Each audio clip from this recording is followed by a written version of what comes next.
Welcome, everyone, this is your friend, here with another exciting fanfiction. Today, we're diving into the story of, What If Spider-Man Became Captain America's Secret Keeper? A special shout out to the original creator, the stage manager. Please make sure to show your support by checking out their work from the description. If you enjoy this video, don't forget to hit that like button and subscribe for more fanfiction content just like this. Now, let's get started with the fanfic. The streets of Queens were surprisingly quiet for a Friday night.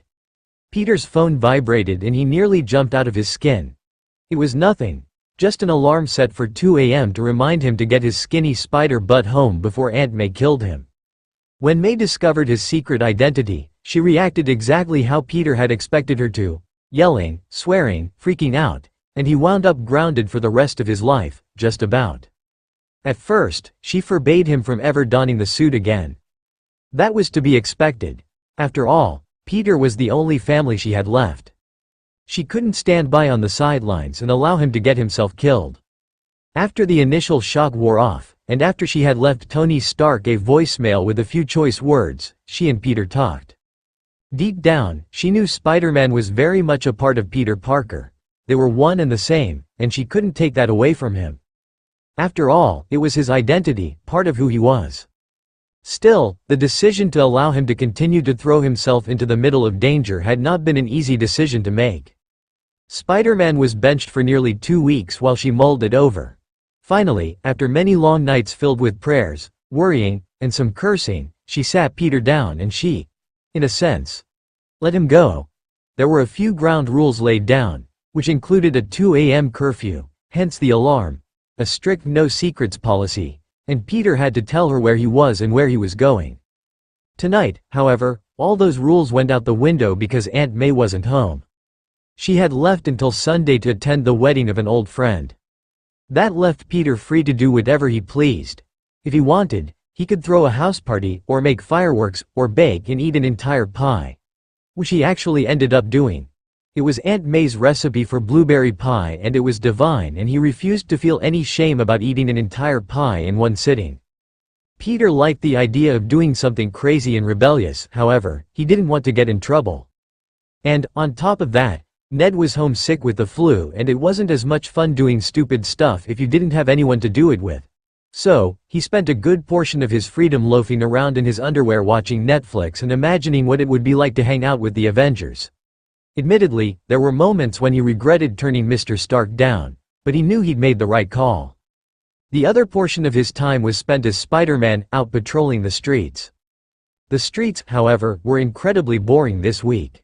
He'd helped a little girl find her mom, accidentally crashed a funeral, rescued a whole bunch of dogs from a dogfighting ring, bought groceries for a homeless man, recovered a stolen wallet, crashed a wedding, and gave food to a stray dog, which had begun to follow him around and hang around outside of his apartment. He named her Tessa. Not a completely unsuccessful week, but he couldn't deny that he was absolutely bored. There had been no robberies, fires, assaults, anything.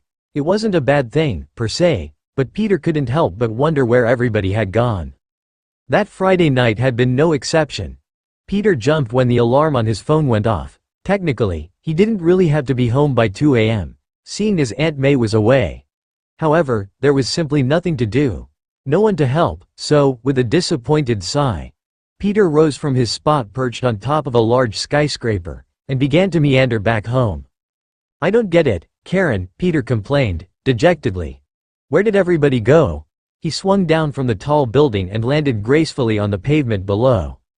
"I'm afraid that I don't know. I can run a search for you, if you'd like," Karen suggested. To Peter, the AI sounded almost sympathetic. Peter sighed. "Nah, you don't have to. I'm just complaining." "Crime rates have appeared to drop significantly within the last week," the AI commented. "Congratulations." "I know," Peter mumbled. "It sucks." He kicked an empty can. "I mean, not that it's a bad thing that all the crime is gone," he commented. "It's just, what if I'm not needed anymore? I mean, what if nobody needs Spider-Man? What'll I do then?" "You could open up a bakery," Karen suggested. "I have noticed that you seem to enjoy the culinary arts." Peter wrinkled his nose. "What?" he asked. "I mean, baking's not the greatest, but I guess it's okay. I really don't mind it that much, but it's not really my favorite," he said. Would you like me to pull up the video footage of Wednesday night? Karen asked. Peter made a face. Why would I want that? He asked. Karen didn't respond. Instead, she pulled a video up in the mosque screen. It was a video Peter had taken of himself, wearing the Spider-Man suit and Aunt May's lacy yellow apron. Welcome back to Baking with Spider-Man. Tonight we'll be making Aunt May's famous blueberry pie for our guest host, Black Widow. The camera panned over to a Black Widow action figure standing on the counter. No, no, no, Peter screeched, earning him a few odd looks from the few other people wandering around the streets. Turn that off, delete it. Karen, why do you have that? He demanded. He felt his face heating up beneath the mask. I automatically download all photos and videos you take onto my hard drive for storage, Karen answered casually. Peter stopped walking just long enough to bury his face in his hands from deep embarrassment. Please tell me that Mr. Stark doesn't have access to them, does he? It's not part of some stupid scrapbook protocol program, or anything, right? He asked desperately. No, the AI said simply. But I can send them to him, if you would like. Would you like me to send them to him? No, Peter screeched again, sound almost raptor-like. No, Karen, why would I want that? He cried. I thought they were good videos. I'm sure that the Food Network. No, Peter said. Whatever it is, I think I'm just gonna stick with being Spider-Man and not open up a bakery or start a cooking channel or anything. Suddenly, the sound of explosions pierced the air, followed by a heavy clattering sound. Spider-Man jumped nearly 3 feet in the air. Karen, what was that? Peter demanded, his voice cracking. It sounded like an explosion, the suit responded simply. Do you know where it came from? Peter asked. Finally, some action, he thought inwardly. 5 blocks south from here, Karen said. Do you want me to plan the quickest route to get there? Yeah. After a second of processing, Karen instructed. Climb the building to your left, and with that, Peter was off. It didn't take more than a minute or two to reach the scene of the crime. The teenager perched at the top of a building and peered down at the alley below, trying to get a feel for what was going on. Peter saw 4 men, one of whom was laying face down on the ground, surrounded by a large pool of blood. The other 3 men were riffling through his pockets. They were decked out in black from head to toe, with classic, bank robber, aesthetic. With all 3 men distracted, Peter took the opportunity to leap down from the building's roof and stand at the mouth of the alleyway. Didn't your moms ever teach you that stealing was wrong? Spider-Man asked, leaning casually against the brick wall of one of the buildings. The thieves immediately whirled around. Peter hadn't noticed before, but each one of them was wearing a gas mask to conceal their identities. Peter, somewhat startled, jumped back. That's the creepiest thing I've ever seen, he blurted out. What are those? One of the thieves took a shaky step backwards, clearly unnerved by the almost Avengers' presence. Boss, it's Spider-Man. I thought you said none of those spandex-laden freaks would bother showing up. He spat, his voice filled with both anxiety and indignation. The boss, who was the largest in stature, reached forward and gave the fearful goon a firm slap upside the head. Pull it together, Mammoth. 3 on 1? We can take him. Thorward and crooned, Ah, you afraid of the itsy-bitsy spider? Mammoth gave the other henchman a hard push. Shove it, Sting. Ain't you guys seen the news? That kid's a force of nature. Peter smirked. Aw, you're a fan. I can give you an autograph if you want, he said cheekily. The boss man, ignoring the petty fighting of his 2 teammates, took a bold step forward. Ain't it a little bit past your bedtime, kid? He asked. Inwardly, Spider-Man cringed. What? No, I don't have a bedtime. He recoiled quickly. His eyes flickered towards the man on the ground. He was losing a lot of blood. If Spider-Man didn't act quickly, he'd probably die. He glanced up at the 3 approaching goons and eyed them down, trying to process as much information as possible. They were each carrying bulky, gun-shaped weapons of various sizes. Peter recognized them immediately as some Toons Chitauri hybrid superweapons. One of the thieves, Sting, noticed Peter carefully eyeing his weapon and cocked his head to the side. These? Oh, you're probably familiar with these, he said. Want to see what it does? Peter swallowed thickly. Ever since Toon's weapon-selling empire had collapsed, A good portion of Spider-Man's time had been dedicated to safely recovering all of the various weapons Toomes had sold to various crime lords during his reign. Peter was, unfortunately, all too familiar with the various alien weapons. More than once, he found himself at the receiving end of a painful laser blast. He shuddered at the memory. Honestly, no, not really, Peter admitted. Sting snorted. Too bad, Spider Brat. An intense, white-hot beam of energy exploded from the barrel of the weapon. Spider-Man leapt out of the way. However, he was unable to completely avoid blast, which caught him in the leg and sent him sprawling across the cold pavement. Come on, man. I just washed this suit, Spider-Man whined as he leapt back to his feet and brushed himself off. Peter ran towards the three creepy, gas-masked hoodlums and dove to the ground, shooting a web at Sting's legs as he slid paw. He propelled himself to his feet, leapt in the air, and attached the other end of the web to the bottom of a fire escape 10 feet off the ground. Before he had time to process, Sting was swept off of his feet and left hanging upside down in the air, the gun falling to the ground with a heavy clatter. Peter pushed himself off of a wall and roundhouse kicked Mammoth in the face, sending him flying backwards. I'm impressed, Spider-Man, Boss Man said, readying his weapon. He fired 3 shots of some sort of solidified light. Peter expertly managed to escape the shots, which pierced the wall behind him like arrows. Whoa, Peter could help but exclaim. What is that? Boss Man ignored the questions and fired off another 4 shots.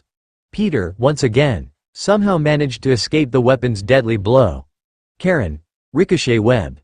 He exclaimed. He fired the web off of the wall which bounced back and caught Boss Man square in the face.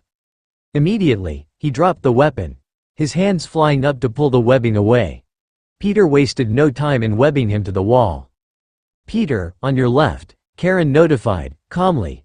Sting had somehow managed to free himself, landed to Peter's left with ninja-like grace. Peter's reflexes, however, were much too fast for him. As soon as Sting was up on his feet, Peter fired a web at him, which plastered him against the wall, just like his boss. Peter sighed in relief. Karen, Spider-Man began, breathing heavily as he knelt beside the injured man on the ground. How is he? His vital signs are getting weaker. His wounds are extensive but not life-threatening, Karen said calmly. Peter's whole body relaxed at the news. Hey, Spider-Man. Peter turned around. Mammoth grabbed the teenager's arm, roughly pulled him to his feet, and suddenly struck him in the shoulder with a gauntlet-type weapon clad around his arm. Peter went flying backwards and slammed against the back wall of the alley. He howled in pain and gripped his shoulder. Pain radiated through his body and suddenly he felt colder than ice.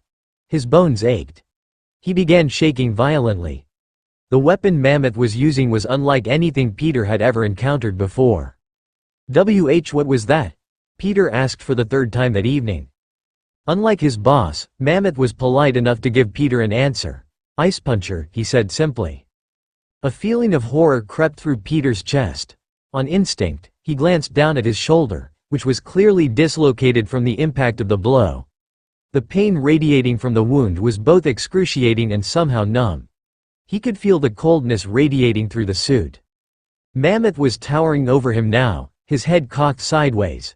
With the ghostly gas mask, his appearance was horrifying. Peter felt a sudden urge to run away. He was so overcome by shock and pain that he couldn't think of anything to say. All he could do was sit there, helplessly staring up at the man who was going to kill him. Would this really be the end of Spider-Man? Peter couldn't help but chuckle, but it came out sounding strangled. His mind was completely numb. He tried to force himself to think up an escape plan, look for a way out, anything, but his brain wouldn't work. But having a hard time thinking, ain't ya? Mammoth asked. That's 'cause of the cold. It's called hypothermia. Body's going into shock 'cause of how cold why suddenly got. Feeling sleepy yet? Peter blinked sluggishly. That couldn't be right. He didn't feel cold, anymore. Actually, he couldn't feel anything at all. I really hate to do this to you, Spider Guy. I know you mean well but, well, we all got our orders, Mammoth said. Peter felt oddly touched. Mammoth sounded genuinely apologetic. Everything felt sluggish and painful. His head hurt. His eyes were heavy. Peter Parker was so tired. Would death really be all that bad? Somebody important, Shakespeare or something, had said that death was like sleeping and sleep sounded really, really nice. And yet, there was part of him that didn't want to die. It made him feel sad, even though he wasn't really sure why. Peter sighed and allowed his eyes to slip closed, his head falling limply against his chest.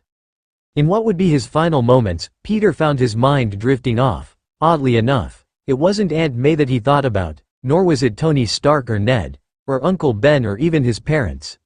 In his last few moments, Peter found himself thinking about the little girl he had helped earlier that day.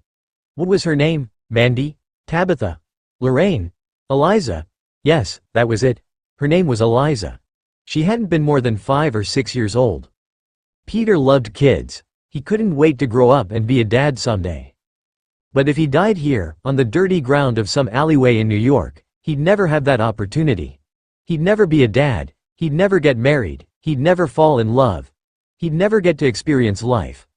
No more Legos, no more school dances, no more of Aunt May's pie. No more laughing, no more feeling loved, no more sleeping and waking up. That sent a dull pang of sadness radiating through his chest. It was enough motivation to force him to open his eyes and lift up his head. Come on, Peter. Come on, Spider-Man. You gotta do this. You gotta think. You can do this. You can do this. Come on. Think, Spider-Man. Except, there wasn't a way out this time. Peter swallowed thickly. Numb panic flashed through his mind. He could barely make his cold limbs function. Karen, sensing his dropping body temperature, had turned on the suit's built-in heaters. But it was too late, it was over. Spider-Man lost. Mammoth raised his fist, prepared to end it all when suddenly there was a loud clang, and Mammoth froze. His hands fell limp at his side and suddenly, he collapsed, completely unconscious. Standing behind Mammoth was the injured man the 3 creeps had attacked. He held a heavy metal pipe in his hand, having used it to knock Mammoth unconscious. The injured man swayed, barely able to stay upright. Spider-Man, he gasped, his words hard, dropped the pipe and clutched his side, which was bleeding heavily. Are you alright? Peter blinked once, twice, 3 times, trying to make his brain function. The feeling was beginning to creep back into his skin. But his brain still felt foggy. His eyes were blurry and he was unable to focus on the man's face. His voice, however, sounded very, very familiar. Slowly, Peter began to move. It took a great deal of effort and every movement was agonizing, but he managed to pull himself into a standing position, leaning heavily against the wall. I'm fine. Thank you, you saved my life. The man grunted in response, nodding his head. Peter rubbed his eyes and blinked again. The world began to slide back into focus. He gave his rescuer a long, hard stare and immediately recognized him. He gasped, his eyes wide, and his mouth hanging open. Steve Rogers. Captain America. It's you, Peter said dumbly. Before Steve could respond, however, his injuries became too much and he collapsed. The first thing that flashed through Peter's mind was a veritable explosion of excitement that made him want to fling himself into outspace and scream about how much he loved his life because Captain freaking America just saved his life. That excitement, however, was quickly followed by an acute sense of horror. Peter Parker idolized Captain America. Except for Iron Man. There was nobody on the planet who was cooler than Captain America. But to see his hero in that state, weak and bloodied, laying unconscious on the ground, was a traumatizing experience.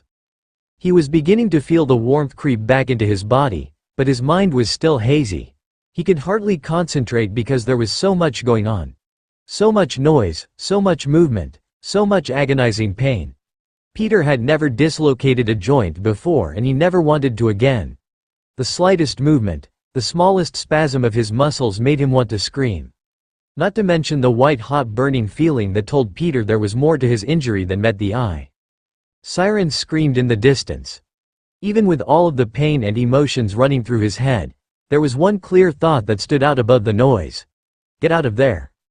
Captain America, he knew, was a fugitive. The entirety of the United States saw the former hero as a criminal. If the police showed up and found him, he'd probably end up locked away forever. That thought didn't sit well with the teenager. Ignoring the pain, the confusion, and the general feeling of numbness that seemed to encompass his entire being, Peter pulled the unconscious super soldier up over his good shoulder in a messy sort of fireman's carry, and stumbled out of the alleyway. He had no idea where he was going, or how he was even still standing, let alone single-handedly carrying a massive superhero over his shoulder like a sack of flour. But he trusted his feet to take him where he needed to go. He was completely on autopilot. The next 20 minutes were lost on him. He blinked and suddenly he was standing outside of his apartment building. Tessa the dog came excitedly bolting from the shadows and barked happily. However, when she noticed Spider-Man obviously in pain and struggling under the weight of Steve Rogers, she sat down and whimpered. "It's okay, girl, don't worry about me," Peter grunted, trying to reposition his hold on Captain America in a way that wouldn't make him feel like his shoulder was exploding. Luckily, adrenaline, superhuman spider powers, and sheer willpower were nature's best painkillers. There was no pain anymore. Actually, there was no feeling at all. Just an instinctual, primal need to get upstairs to safety. Spider-Man stared up at the massive building and groaned. There was no way he could climb that building in the state he was in. Not to mention with an all-American hero in tow. So, instead, he slipped inside and took the elevator up to his floor, praying that no one would be outside at that ungodly hour and see him. Luckily, whatever benevolent being was listening was merciful and Peter managed to evade notice. Unfortunately, the door to his apartment was locked and the key was still in his backpack on top of the building. Peter wanted to scream in frustration and exasperation. However, he lacked the energy, so, instead, he let out a string of explicatives that would have made Cap's ears fold inside out, and kicked the door open, promising to replace the lock later. He dropped the super soldier onto the couch in the living room and collapsed. As soon as the weight was lifted from his shoulders, the pain returned with a vengeance. Whimpering, Peter curled up in a little ball on the floor. "Just breathe, Pete. You can do this." After several minutes of casually wandering through the 7 circles of hell, the pain finally began to ebb away. It didn't disappear completely, but it was bearable. At least he could think again. Beneath the pain, the overstimulation of his senses, the excitement, and the horror, there was a deep sense of confusion that seemed to permeate Peter's whole being. "What am I even supposed to do?" he asked himself, so quietly that Karen didn't catch it. Or perhaps the AI knew simply that it wasn't a question to be answered. The question hung in the air unanswered and open-ended and Peter had no idea how to proceed. "Incoming call from Tony Stark," Karen said suddenly. A wave of panic washed over Peter like a tidal wave. Tony Stark, as much as he looked up to the man, was definitely the last person he wanted to talk to right now. "What? Karen, no, why is he calling?" "I am programmed to automatically notify Mr. Stark if any of your vital signs become critical," Karen responded, answering call. "Wait, Karen, no, oh, hey Mr. Stark," Peter said, plastering on a weak smile as Tony's face appeared in the monitor. Normally, Tony immediately would have reprimanded him for calling him Mr. Stark instead of Tony, but instead he cut straight to the chase. "What happened, Peter?" he asked. His voice was firm but caring, and his face somehow looked both angry and worried at the same time. "What do you mean, Mr. Stark?" Peter asked, part of him hoping Tony would leave him alone if he played dumb. Tony, however, was far too smart for that. He rolled his eyes. "Cut the crap, kid. Your core body temperature dipped down to 85 degrees. "What happened?" the inventor demanded, his voice harder than steel. Peter ducked his head, feeling a little bit guilty. "It's nothing, Mr. Stark, I swear. There were these 3 guys. They were using those Chitauri weapons, and this one guy had a sort of gauntlet type of thing. I've never seen anything like it before. He hit me with it and suddenly everything got really cold. I managed to take the guy out, though, and Karen warmed me up with those cool suit heaters. Oh, thanks by the way. Those things are really nice. Anyways, I'm alright now, I promise," he said. He deliberately left out the part about being rescued by Steve Rogers. Yes, the World War II veteran was technically a criminal and Peter knew that he was probably supposed to turn him in, but there was a nagging feeling in his gut that told him to hold his tongue. It felt wrong to turn on the man who'd saved his life not more than a half an hour earlier. "You got cold?" Tony asked, his face unreadable. A whole slew of emotions was churning inside of the master inverter's mind. Yet, he chose to ignore them all. "Yeah, it was some kind of temperature reducer. I swear, it felt like it sucked all the heat right out of me, Peter explained. Tony paused for a moment, thinking deeply. He lifted up his head and studied Peter very carefully. Well, your core temperature is back up to 95 and still rising. So that's good. You sure you feel okay, kid? Dizziness? Confusion? Muscle pain? Stiff joints? Anything? No, I feel fine. I just feel a little chilled, Peter lied. Truth be told, he felt absolutely miserable, like he'd been crushed by a parade of cement trucks falling from the sky. He didn't, however, want to make Tony suspicious, so he added, "My shoulder's dislocated and that hurts pretty bad." Tony raised an eyebrow. "Your shoulder's dislocated?" he asked. Dislocated joints were certainly not a life-threatening condition, but Tony couldn't seem to turn off the alarm bells that were firing off inside of his head.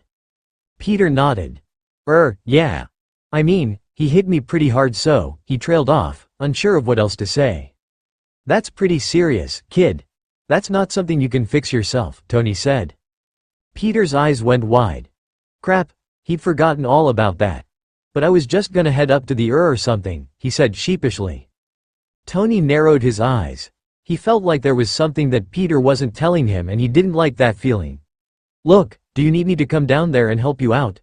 "Well, I mean, I won't be there but I can send Happy or one of my suits down to give you a lift." He had no intention of letting the kid fend for himself, but he thought he'd at least give Peter the option of asking for help himself.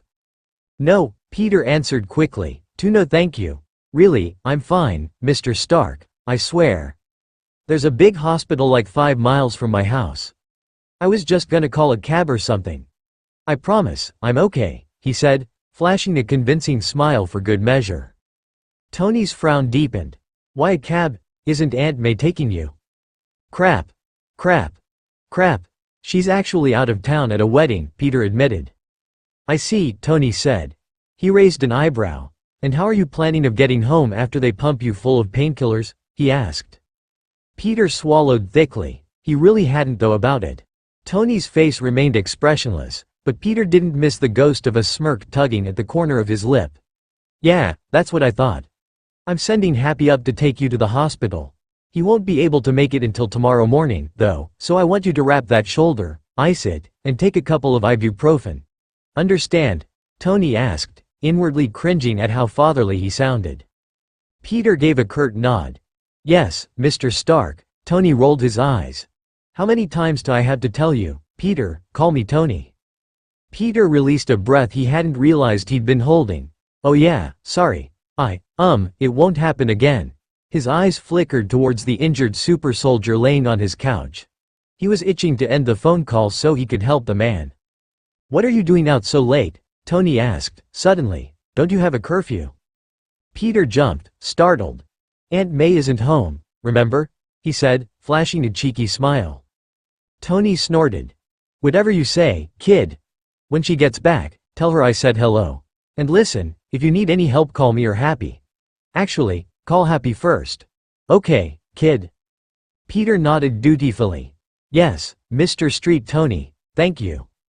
Tony gave him one more scrutinizing look, then his features softened and he said, "Happy'll be there around 10 a.m. tomorrow.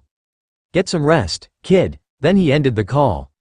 Peter sighed and collapsed back against the floor, pulling off the mask. "He's gonna kill me if he finds out," he mumbled, glancing in Captain America's direction. "So, now what?" He crawled over to Steve Rogers prone from and knelt down beside him. Excitement bubbled up inside the team's chest but it quashed it quickly. Now wasn't the time to fanboy over the fact that one of his idols was in his house. Without wasting any more time, Peter slipped the mask back over his head and asked, "What are his injuries, Karen?" Scanning, the AI responded. She was silent for a moment, then Steve's vitals appeared in the mask's display. Blunt force trauma to the head resulting in lacerations and a concussion. Deep lacerations across the chest and torso. Puncture wound in the left thigh. Minor damage to the quadriceps sustained. Broken radius bone, right side, clean break. Rib fracture in 6 ribs. Severe freezer burn. Hemorrhaging, frostbite, and hypothermia. Peter stood frozen for a long time, trying to process all of the information Karen had given him. He felt like his brain was buffering. He'd watched enough House, Scrubs, and Grey's Anatomy that on a normal day, he'd know exactly what she was talking about. Today, however, was not a normal day. Today sucked. His head still felt like somebody had picked his brain out through his nose. Kinda like the ancient Egyptians did. Thanks history class, and filled the empty cavity with sand. Okay, thanks Karen, he said, sounding, and feeling, unsure. You didn't understand any of that, did you? Karen said. Her voice was steady and unwavering and she didn't sound irritated in the slightest. Peter was glad that she was always so patient with him. Then again, he was a robot after all. Could robots be impatient? Peter shook his head. That was a question for another day. Yeah, no not really, Peter admitted. His hands hovered over the captain's body, unsure of how to proceed but desperate to do something. I can walk you through it, Karen said. Peter felt an unexpected wave of relief wash over him. Yeah, that sounds good, do that. Start by removing his shirt and pants, that will give you better access to the injuries, Karen directed. Peter bolted upright almost immediately. What? He screeched. Start by removing his shirt and pants, that will give you better access to the injuries, Karen said again. You want me to strip him? Peter cried, feeling his whole face burn. It will give you better access to the injuries, Karen said a third time. Yeah, okay, I heard you the first time, Peter said.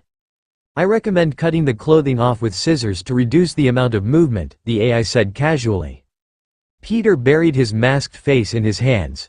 Yeah, okay, whatever you say, he muttered, sounding thoroughly unconvinced. He reluctantly dragged himself into a standing position and stumbled into the kitchen, returning with a pair of scissors. Peter took a deep breath. It's only awkward if you make it awkward.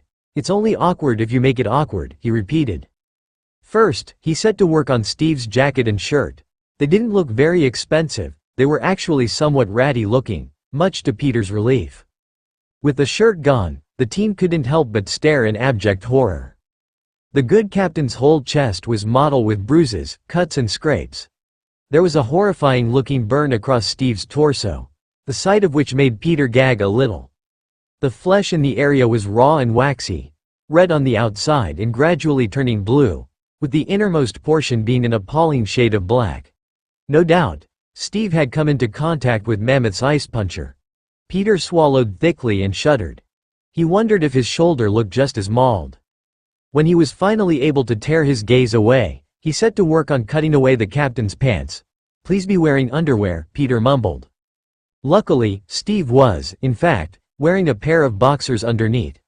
Peter then pulled off the captain's shoes and socks and examined his patient in full. He did his best not to think about the ridiculousness of the situation and focus on the task at hand. There's a puncture wound on his left thigh that's bleeding heavily, Karen said gently. Yeah, okay, I can see that, Peter said. He wasn't normally a squeamish guy, but this was his hero after all. The sight made his stomach roll. How do I fix it? He asked. Luckily, most of the bleeding had stopped. Hallelujah for soldier serum super healing. Which made Peter's job much easier. Clean the wound with warm water and hydrogen peroxide. Then, wrap the wound tightly with a clean bandage. Okay, I can do this, Spider-Man said. He left for the bathroom and came back with a wet washcloth and a first aid kit. Then, he set to work. Slowly, Karen guided him through the process of cleaning and dressing each one of the soldier's wounds. She even helped him set and wrap Steve's broken arm. Karen, how do you set a bone? I would highly recommend leaving professionals to do that, yeah, but if he goes to the hospital, they put him in jail. Come on, Karen. Pliasi, the sickening crunching sound and Steve's unconscious scream just about made Peter lose his lunch. Finally, after nearly an hour, the ordeal was over. After finding a blanket and carefully draping it over the super soldier, Peter slunk to his room where he got out of the Spider-Man suit and crawled into bed. A sudden wave of dizziness and nausea overcame the teen and he curled up in a tiny ball, hugging his knees and with one hand and gripping his head with the other. Today sucks, he complained to no one in particular as he wrote out the pain. He spent another half an hour completely unmoving. When the pain finally ebbed away, he dragged himself out of bed and shuffled to the bathroom to care for his own wounds. He took one look at his mangled shoulder, which, as he expected, was just as horrifically burned as Captain America's chest, and his knees buckled. He spent the next several minutes violently throwing up everything he'd ever eaten since the day he was born, into the toilet bowl. After that, he lay on the cold floor of the bathroom. He whimpered softly and wished, with every fiber in his whole being, that Aunt May was there with him. She was always so kind and gentle, and she always knew how to make him feel better when he was miserably sick.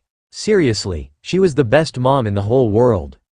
After what felt like years, Peter finally felt well enough to drag himself back to his room. He had no intention of wrapping his shoulder anymore. Sorry, Tony. It was nearly 5 a.m. now, and all he wanted to do was sleep.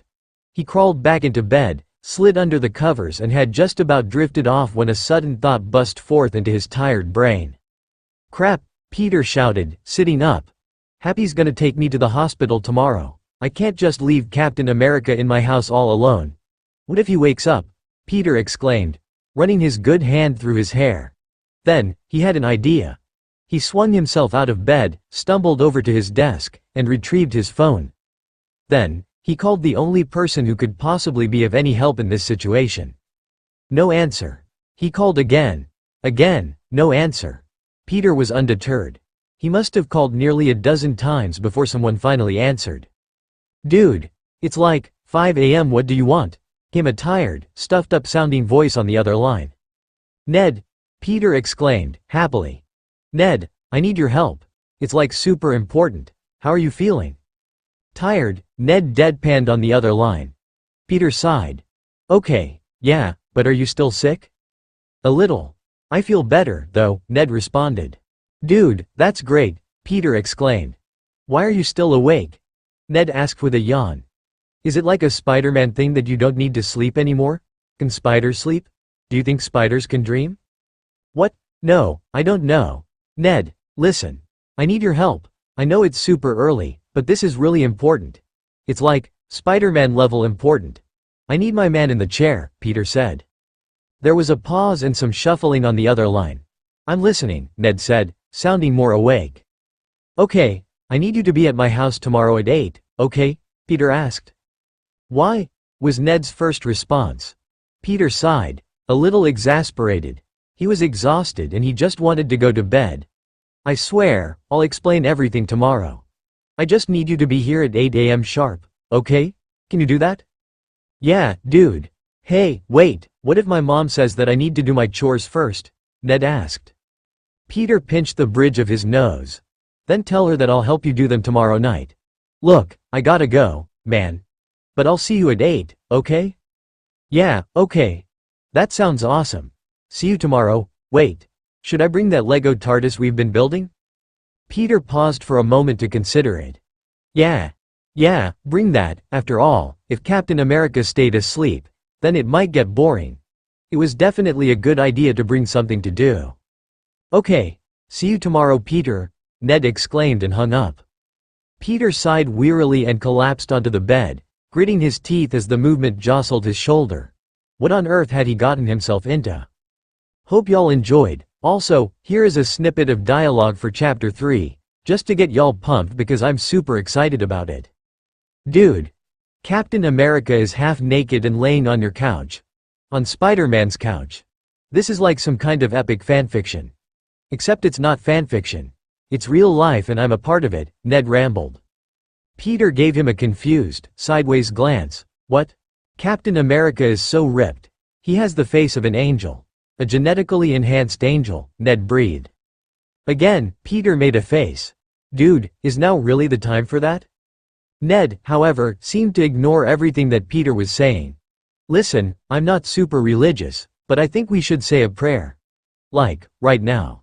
Just to tell God thank you for letting our lives be like this. Peter face-palmed. Bringing Ned was a horrible idea. Okay, first of all, I want to apologize for how long y'all had to wait. My goal is to post a new chapter once or twice a week, and I'm sorry that so much time has passed. To be honest though, the last few weeks have been a little rough. I just started college and I've been struggling with depression. In short, I simply didn't have the energy to write anything.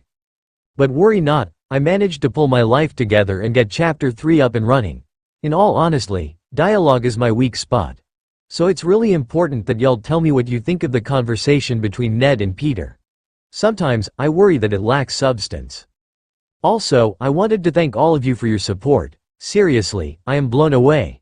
You have absolutely no idea how much y'all have helped pick me up when I was down and out the last few weeks. I especially want to thank Hazel Cookie, Modern Demigod Hero, Aqua Dragon Silverfire, Daughter of Static Quake, Unajet. Whoever you are, you sneaky Ananyu, Aranel the Sylvan, Demigod Ginny, Jaylee, Elysium Queen, Steve Waterbutter, Twice, Dude you're awesome. Little Miss Like to Fight, Wolfie 76398, also Twice, you rock. Tori of Lorien, your comment was amazing. Seriously, I love the critique, it helps me improve my writing, and I seriously appreciate all the time and effort you put into that comment. It meant the world to me. Summer Misted Dragon, and Xenoses. Actually, it was your comment yesterday that kicked my butt and finally made me finish chapter 3, so thank. Seriously, y'all are the best. And also thank you to everybody who has favorited and followed this story. You guys are my heroes, and I mean it. Enjoy. Thump, thump, thump, thump, thump. Peter awoke to a heavy, repetitive banging noise that somehow sounded muted and far away. Yet, at the same time, it was just loud and jarring enough that it made his head feel like a tiny wood nymph was trying to split it open with a meat cleaver. His whole body ached. He was somewhat surprised to find himself laying on his bed in an extremely awkward angle. With a grunt, he attempted to adjust himself into a more comfortable position. Suddenly remember why he'd been sleeping so awkwardly in the first place. White-hot pain exploded through his shoulder and he screamed. Ah, yes. That. He'd forgotten about that. Peter's mind felt hazy and he struggled to remember why he was in so much pain. What exactly had happened last night? There were images. Fragments of memory that flashed before his eyes but nothing concrete. It was like trying to remember a dream. Suddenly, his phone rang. The headache returned. Distantly, Peter wondered if blood was pouring out of his ears, yet. With a groan Peter grabbed it and checked it. Ned? Why on earth was Ned calling? Hello, he answered wearily. Dude, came Ned's overly loud voice on the other line. It was far too loud for Peter's liking. Are you okay? I heard a scream. Is there an evil villain in your house? Should I break down the door? Oh. Actually, it already looks open. Should I come in and kick butt? Peter pulled himself into a sitting position. What was Ned talking about? What? Peter asked. Where even are you right now? Outside of your house. I've been knocking for like 20 minutes. You asked me to come over, remember? Ned asked. His voice sounded stuffed up. He was still sick and somewhat irritated that Peter had made him sit outside for so long. After all, it was cold. I did? Peter asked. I did. Oh, suddenly everything came rushing back. The patrol, the Three Stooges from Hell, Captain America, the dislocated shoulder, Captain Flipping America. The phone slipped from Peter's grasp and landed on the floor in a clatter. That part had to have been a dream, right? There was no way that Captain Freaking America was in his house, right? Cautiously, Peter stepped out into the hallway and cast a discerning glance towards the living room. There, laying on the couch, just where Peter had left him, was Captain America. Steve Rogers, Captain America, was in his house, Holy crap, holy crap, holy crap, Peter mumbled, running a hand through his hair. He was suddenly filled with excitement and nervous energy. The pain, immediately, was forgotten. When he was younger, he practically worshipped the Avengers, with Iron Man and Captain America being at the very top of his list. Long before becoming Spider-Man, and more than a few times after becoming Spider-Man, he would bounce around the house pretending the Chitauri were attacking, and it was up to him to save the Avengers and the world. Now, suddenly, it was as if all of his childhood fantasies were coming to life. First, Germany. Then, the whole Tombs incident, which was surprisingly less fun than it was in his dreams. Now, Captain Flipping America was in his house, on his couch. He brought Captain America home last night. The Captain America. The whole thing felt surreal. Captain America's in my house. Captain America's in my house, he breathed. Peter's eyes went wide when one, lurking, rather unfortunate memory surfaced from the previous night. I stripped Captain America, he said, overcome by a sudden urge to turn himself inside out, crawl in the world's deepest hole, and die. I can't believe I did that. That's so weird. I mean, it was for medical-wise stuff, but what if he thinks it was creepy? Crap, crap, crap. Karen, what were you thinking? He mourned. While he was thinking out loud and talking to himself, Peter was stuck by a thought. How do I even explain this to him? He asked himself. Hey Mr. Rogers. I was walking home last night and you looked pretty hurt, so I brought you back to my house. Peter thought it over and cringed. No, I can't say that. That sounds way too stalker why. I don't want to sound stalker why. Hey, Captain America. Sorry that Spider-Man ditched you last night. He had stuff to do, but it's okay, because Peter was suddenly interrupted by a loud knock at the door. Peter? Who are you talking to? Also, can I come in, now? Peter face-palmed. Crap, Ned, he exclaimed. He raced over to the door, cringing at both the sight of the broken lock, and the returning pain in his entire body, and carefully pulled it open. Hey, man. I'm so sorry about that, he said, breathing heavily from the exertion of hauling cheek across the apartment. Ned ignored the apology completely.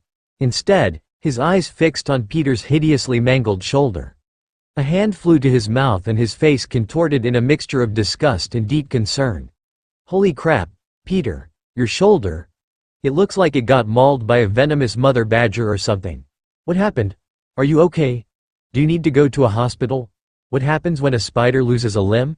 Does it regrow? He demanded. Peter, feeling somewhat uncomfortable under his friend's gaze, shrugged, with his good shoulder, and brushed the comment off.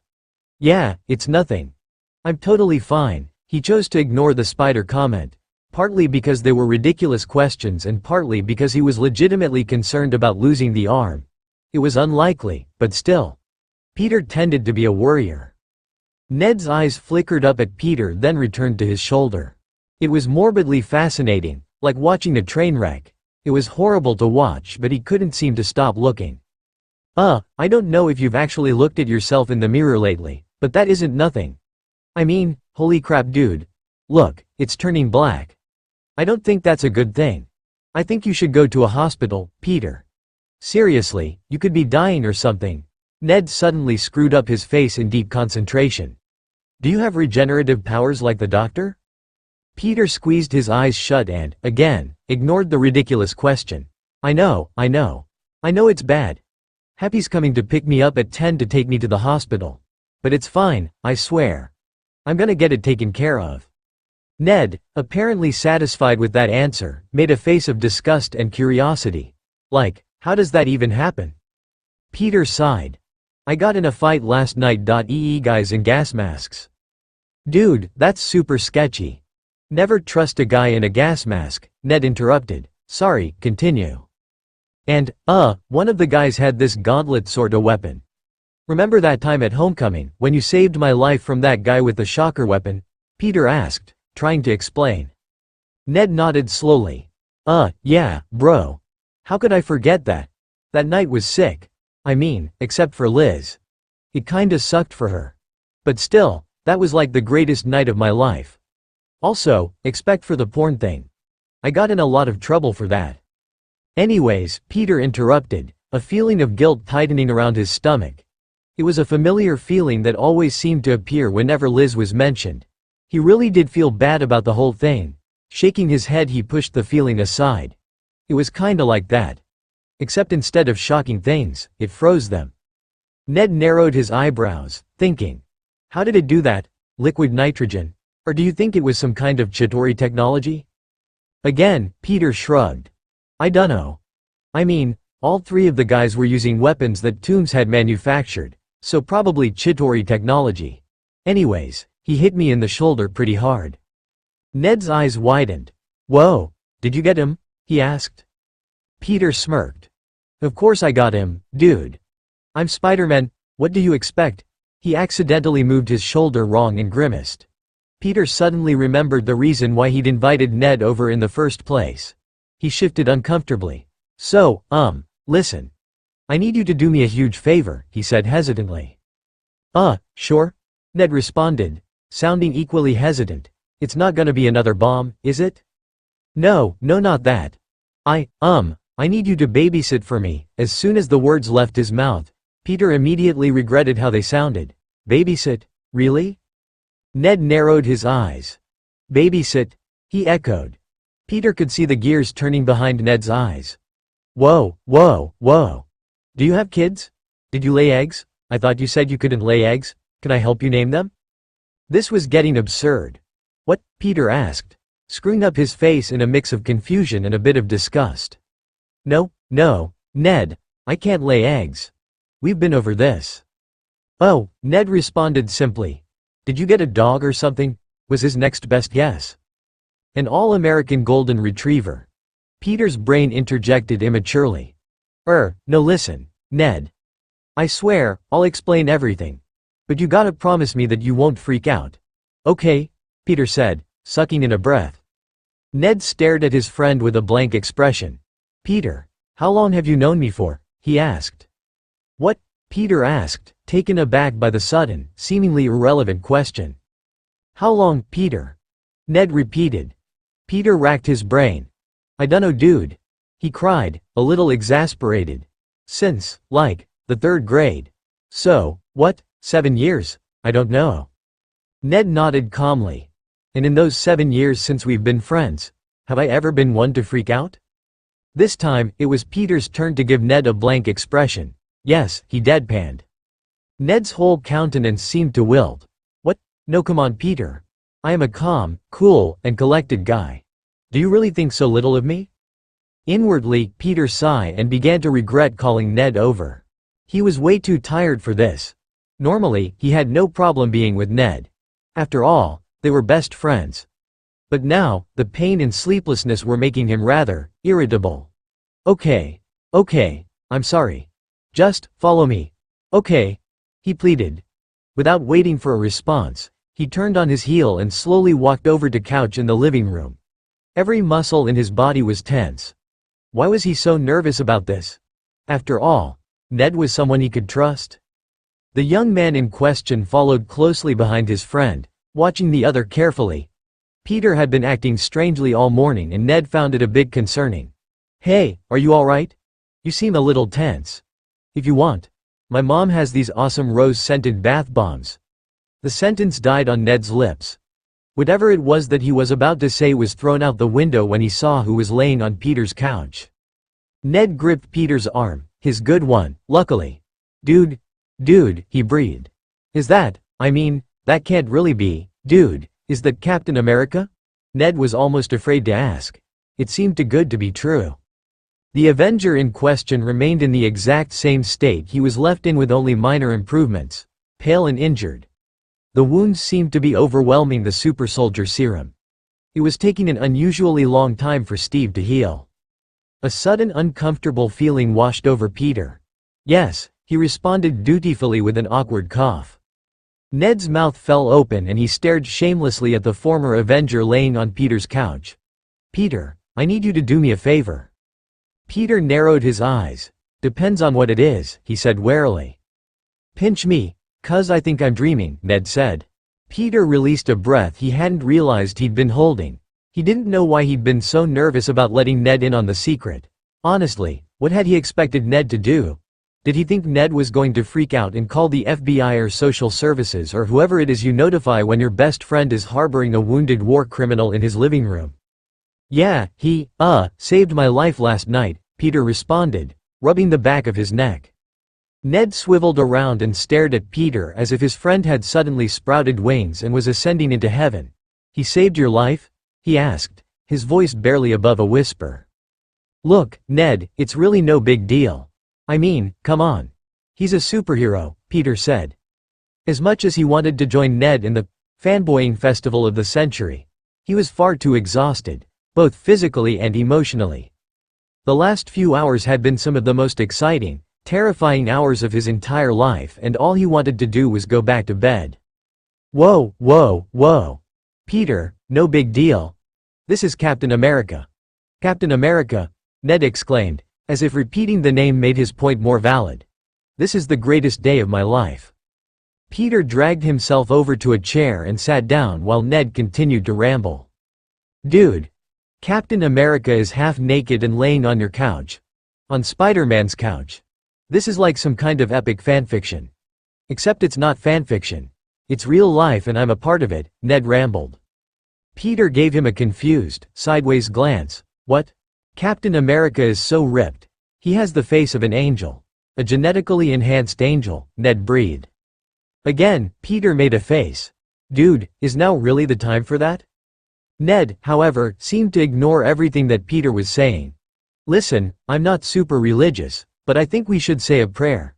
Like, right now. Just to tell God thank you for letting our lives be like this. Peter face-palmed. Bringing Ned was a horrible idea. What if Captain America wakes up and takes you in as his underling in gratitude? Ned asked. Peter sighed. Ned, I really don't think that's gonna happen. That would mean that both Iron Man and Captain America would be your mentors. You guys would be like some kind of super family. With Captain America and Iron Man as the super dads and you as the little super son. They would be super husbands or something, Ned rambled. What? Peter asked. Ned didn't respond. For a moment, all he could do was stare at the injured hero laying in front of him. Then, his face suddenly lit up. It was as if his brain finally started to function again and he could process actual thought instead of senseless drabble. Do you have any idea what this means? Dude, we gotta tell somebody. I mean, this could be huge for us. Nobody'd ever bully us again, he said excitedly. Peter had been a little bit distracted by the constant, radiating pain, and had been having a hard time concentrating on whatever the heck Ned was saying. However, as soon as he mentioned telling someone, Peter's head shot up so fast he almost gave himself whiplash. What? Ned, no we can't tell anybody's taking on a deadly serious tone. Ned made a face, startled by the sudden change in Peter's demeanor. Why not? Because he's a criminal. If we tell somebody might call the police and lock him up, Peter explained. Ned wrinkled his nose and stared at Peter with a curious expression. You don't really believe that, do you? He asked carefully. Believe what? Peter asked. That Captain America's some sort of bad guy now, Ned explained. Peter ran a hand across his face and leaned against a wall, grimacing at the pain his shift in stance had caused. To be honest, Ned, I dunno, he admitted. I mean, I've seen the news and all, and, we fought him in Germany. This time, it was Ned's head that shot up. Wait, what? Peter waved him off. He lacked the energy to go through the whole story. I'll tell you some other time, he said. Then, switching topics he continued. It's just, I can't believe that a guy like Captain America would be a bad guy. Ned narrowed his eyes. Do you think we can trust him? Peter bit his lip in uncertainty. I mean, he saved my life, he trailed off. Can we trust him? That was the question of the century. Peter cast his eyes towards Steve's seemingly lifeless form. It was startling to see America's hero so still and fragile looking. It made Peter feel uneasy. I trust him, Ned said suddenly. Peter looked up, shaking the thoughts from his head. You do? Come on, man. This is Captain America. Sure, the news thinks he's a bad guy, but I'm pretty sure that the news thinks everyone's a bad guy, Ned expressed. Suddenly his expression changed. Wait, when you said that you needed me to babysit, is this what you meant? He asked. Peter cringed, once again deeply regretting using the word babysit. Yeah, he said with a sheepish smile. Once again, Ned's eyes went wide. You want me to babysit Captain America? In your house? Alone? Ned asked. Peter nodded. Yep, me and Captain America. Alone. What if he wakes up? Ned asked, panicked.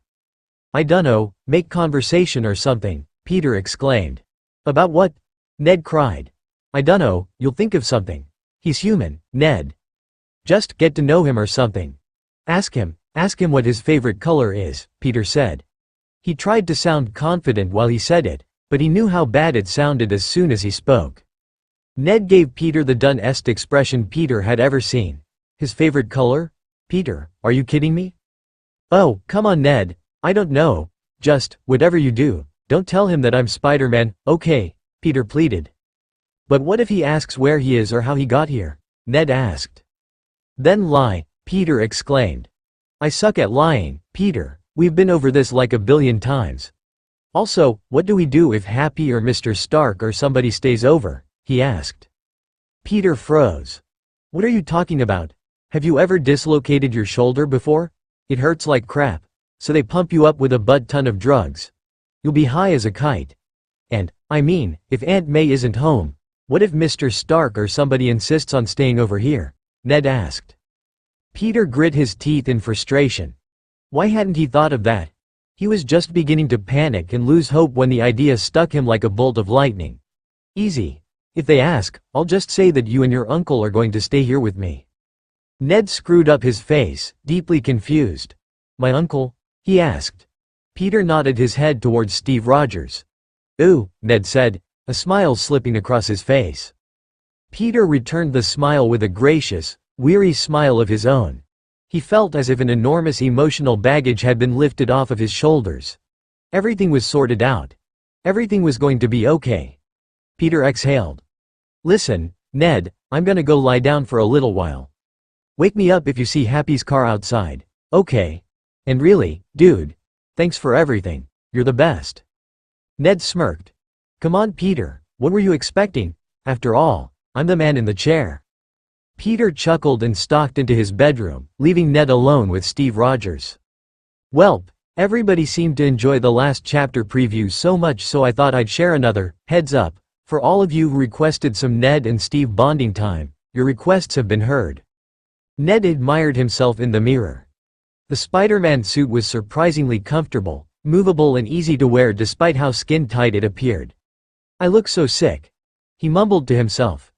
Yes, he knew that he probably wasn't supposed to be wearing the Spider-Man suit, but he simply couldn't help himself.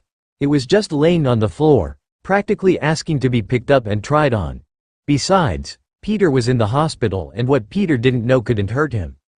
Hello. Who are you? Ned practically jumped out of his skin when the suit suddenly started talking to him. Ned. I'm Peter's friend. Who are you? He asked, curiosity getting the better of him. I am an AI Mr. Stark designed to guide Peter after completing the training wheels protocol. Peter calls me Karen, the kind-sounding suit woman responded in a calm, even voice. Whoa, that's so cool, Ned exclaimed. Can you teach me how to fire webs and do cool Spider-Man stuff? Ned asked, grinning like a kid on Christmas. Unfortunately, you are not authorized to use those programs, the AI responded sympathetically. Ned sighed dejectedly. Yeah, I kinda figured. Thanks anyways, Karen. My pleasure, Karen responded. Ned paused for a moment, thinking. Hey, Karen? Don't tell Peter. Okay? He asked. He turned away from the mirror and froze. Karen said something in response, but whatever it was, Ned wasn't listening. Steve Rogers was propped up against the arm of the couch, awake, alert, and staring at Ned in a mix of confusion and amusement. The super soldier looked as bad as he felt. He was pale and sweaty, his hair was messy and unkempt, and he looked so exhausted that the bags under his eyes had bags. Immediately, Ned pulled off the mask. I'm not Spider-Man, he said dumbly. Steve chuckled a little. I can see that, he responded good-naturedly. Ned's brain could barely function. He remembered the promise he'd made to Peter and blurted out. Peter's not Spider-Man either. Steve frowned. Who's Peter? He asked, sounding unconvinced. Ned blinked and mentally smacked himself. He's not Spider-Man, was all he could think to say. Peter rested his face on the door of Happy's car, staring out the window mindlessly. Happy found Peter's silence to be unusual and off-putting, although it was highly understandable. As much as he found the kid irritating, his usual, hyperactive banter would have been preferable to the pained silence, which was broken by the occasional moan when the car rounded a corner. Happy was greatly relieved when he found out that Ned and his uncle would be staying with the kid. Babysitting was definitely not how he wanted to spend his weekend, but he couldn't help but worry. It wasn't hard to see what Tony saw in Spider-Man. Peter was a good kid. It kind of broke Happy's heart to see him so bruised and battered. Peter had spent the duration of the car ride trying to drift off, but thanks to the pain and his overactive mind, that wasn't going to be happening anytime soon. He just couldn't stop worrying. Had he made the right call? But what other options did he have? Peter Parker idolized Steve Rogers. What was he supposed to do? Betray him? Let him rot in prison? Give him up to the mercy of Tony Stark and the UN? At the end of the day, Peter was still just a kid. A fact which both Mr. Stark and Peter himself seemed prone to forget at times. Peter had done what he, with his measly 15 years of life experiences, had thought was right. So why did he feel so guilt? Hey, Happy, the hospital's back that way, Peter commented, lifting his head as the exit flew past. We're not heading to that hospital, Happy responded curtly. Peter screwed up his face and shifted a little bit. We're not? He asked. Tony Stark has other plans in mind for you, Happy responded vaguely. Alarm bells were firing off in Peter's head. What kind of other plans did Tony have for him? Was Tony angry? Had he somehow figured out that he was harboring the fugitive Avenger in his living room? Was he going to yell at him? Was he going to tell Aunt May? Was he going to take away the suit? Was he going to throw Peter in jail? Peter did not want to go to jail. He knew for a fact that he wouldn't do good in jail. Jail was a bad place. It was cold and dark and small and made of concrete. Concrete is bad. Concrete is very, very bad. Concrete always made him feel small and trapped and cold and very, very afraid because suddenly it was dark and wet and he couldn't move, he couldn't breathe, he was being pinned down, and it was so heavy and help me, please somebody help me, too heavy, somebody help me. He was crushed, he was trapped, he was gonna die. Breathe, Peter. Happy's voice suddenly pierced Peter's mind and the whole world came back into focus. What? Peter asked, deeply confused. His chest hurt and his heart was racing. Weird. He felt like he'd been running. Why does that keep happening? I said breathe, Happy snapped.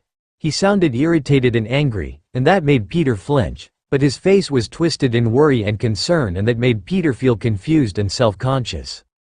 Kid, focus on what I'm saying and breathe. Once again, Happy's voice broke through Peter's thoughts, distracted much. I am breathing, Peter snapped. I mean breathe slower. Oh, Peter said and lowered his head, feeling a little stupid. What was that? Happy asked. Peter shook his head and shrugged.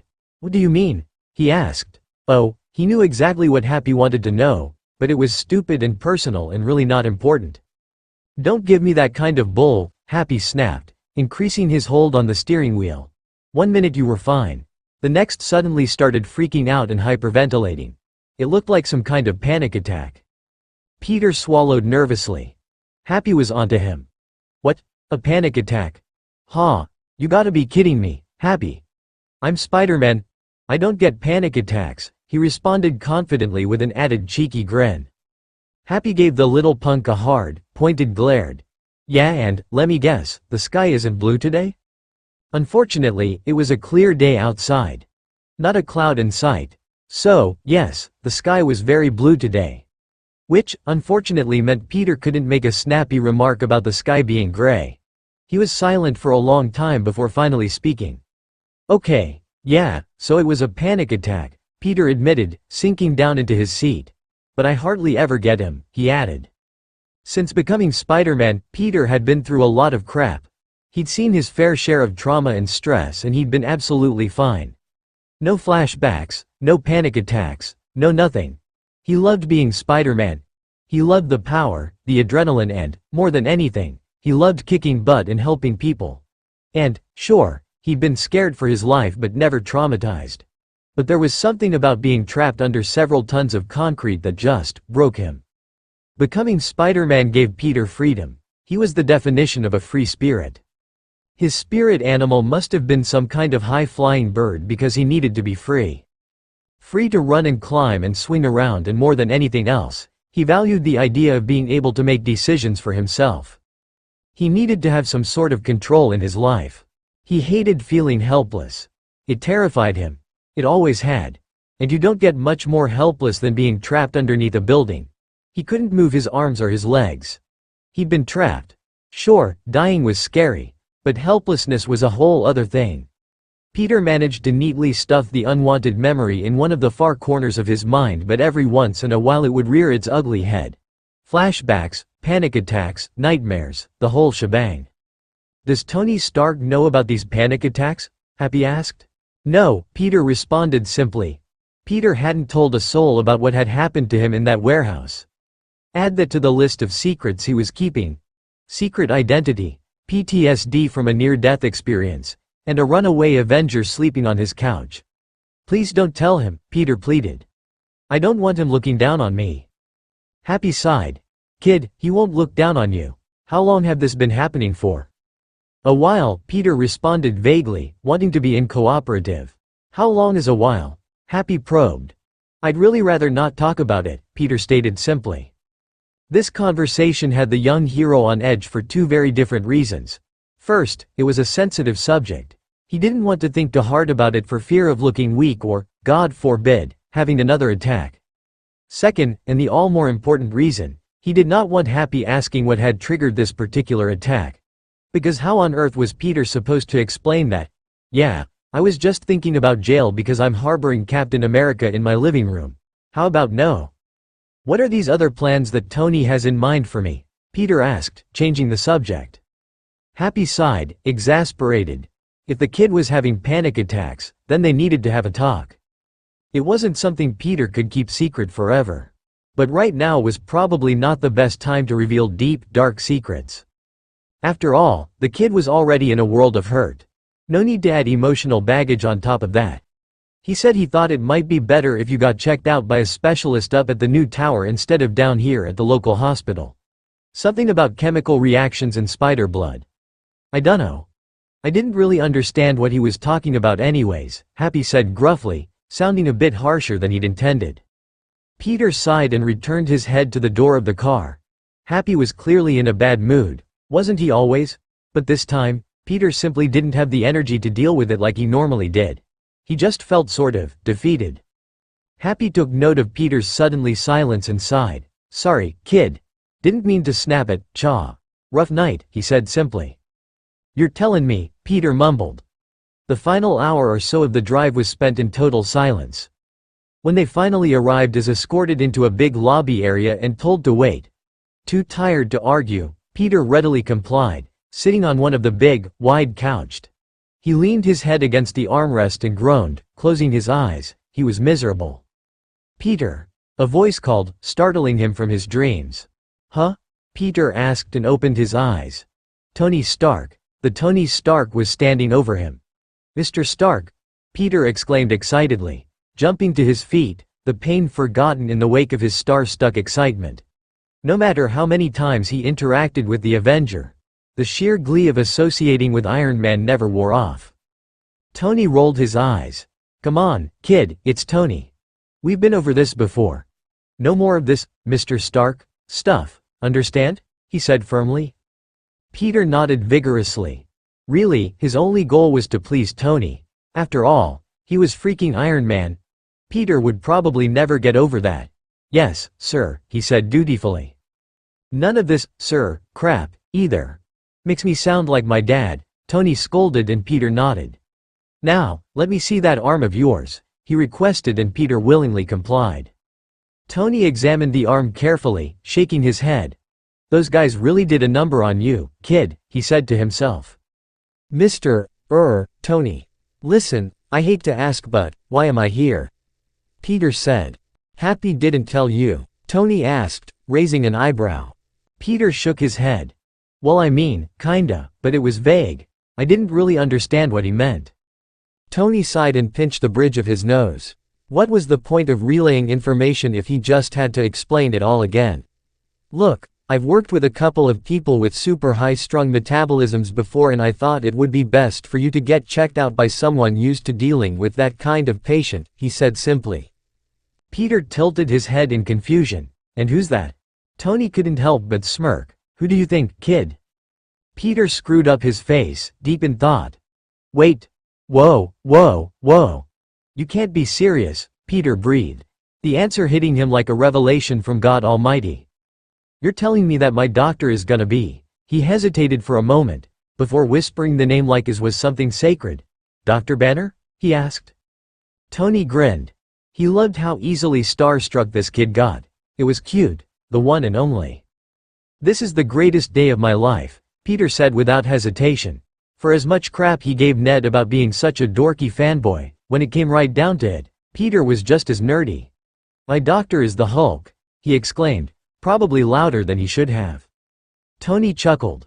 Just call him Bruce, kid. He doesn't really like talking about the other guy. Peter nodded enthusiastically.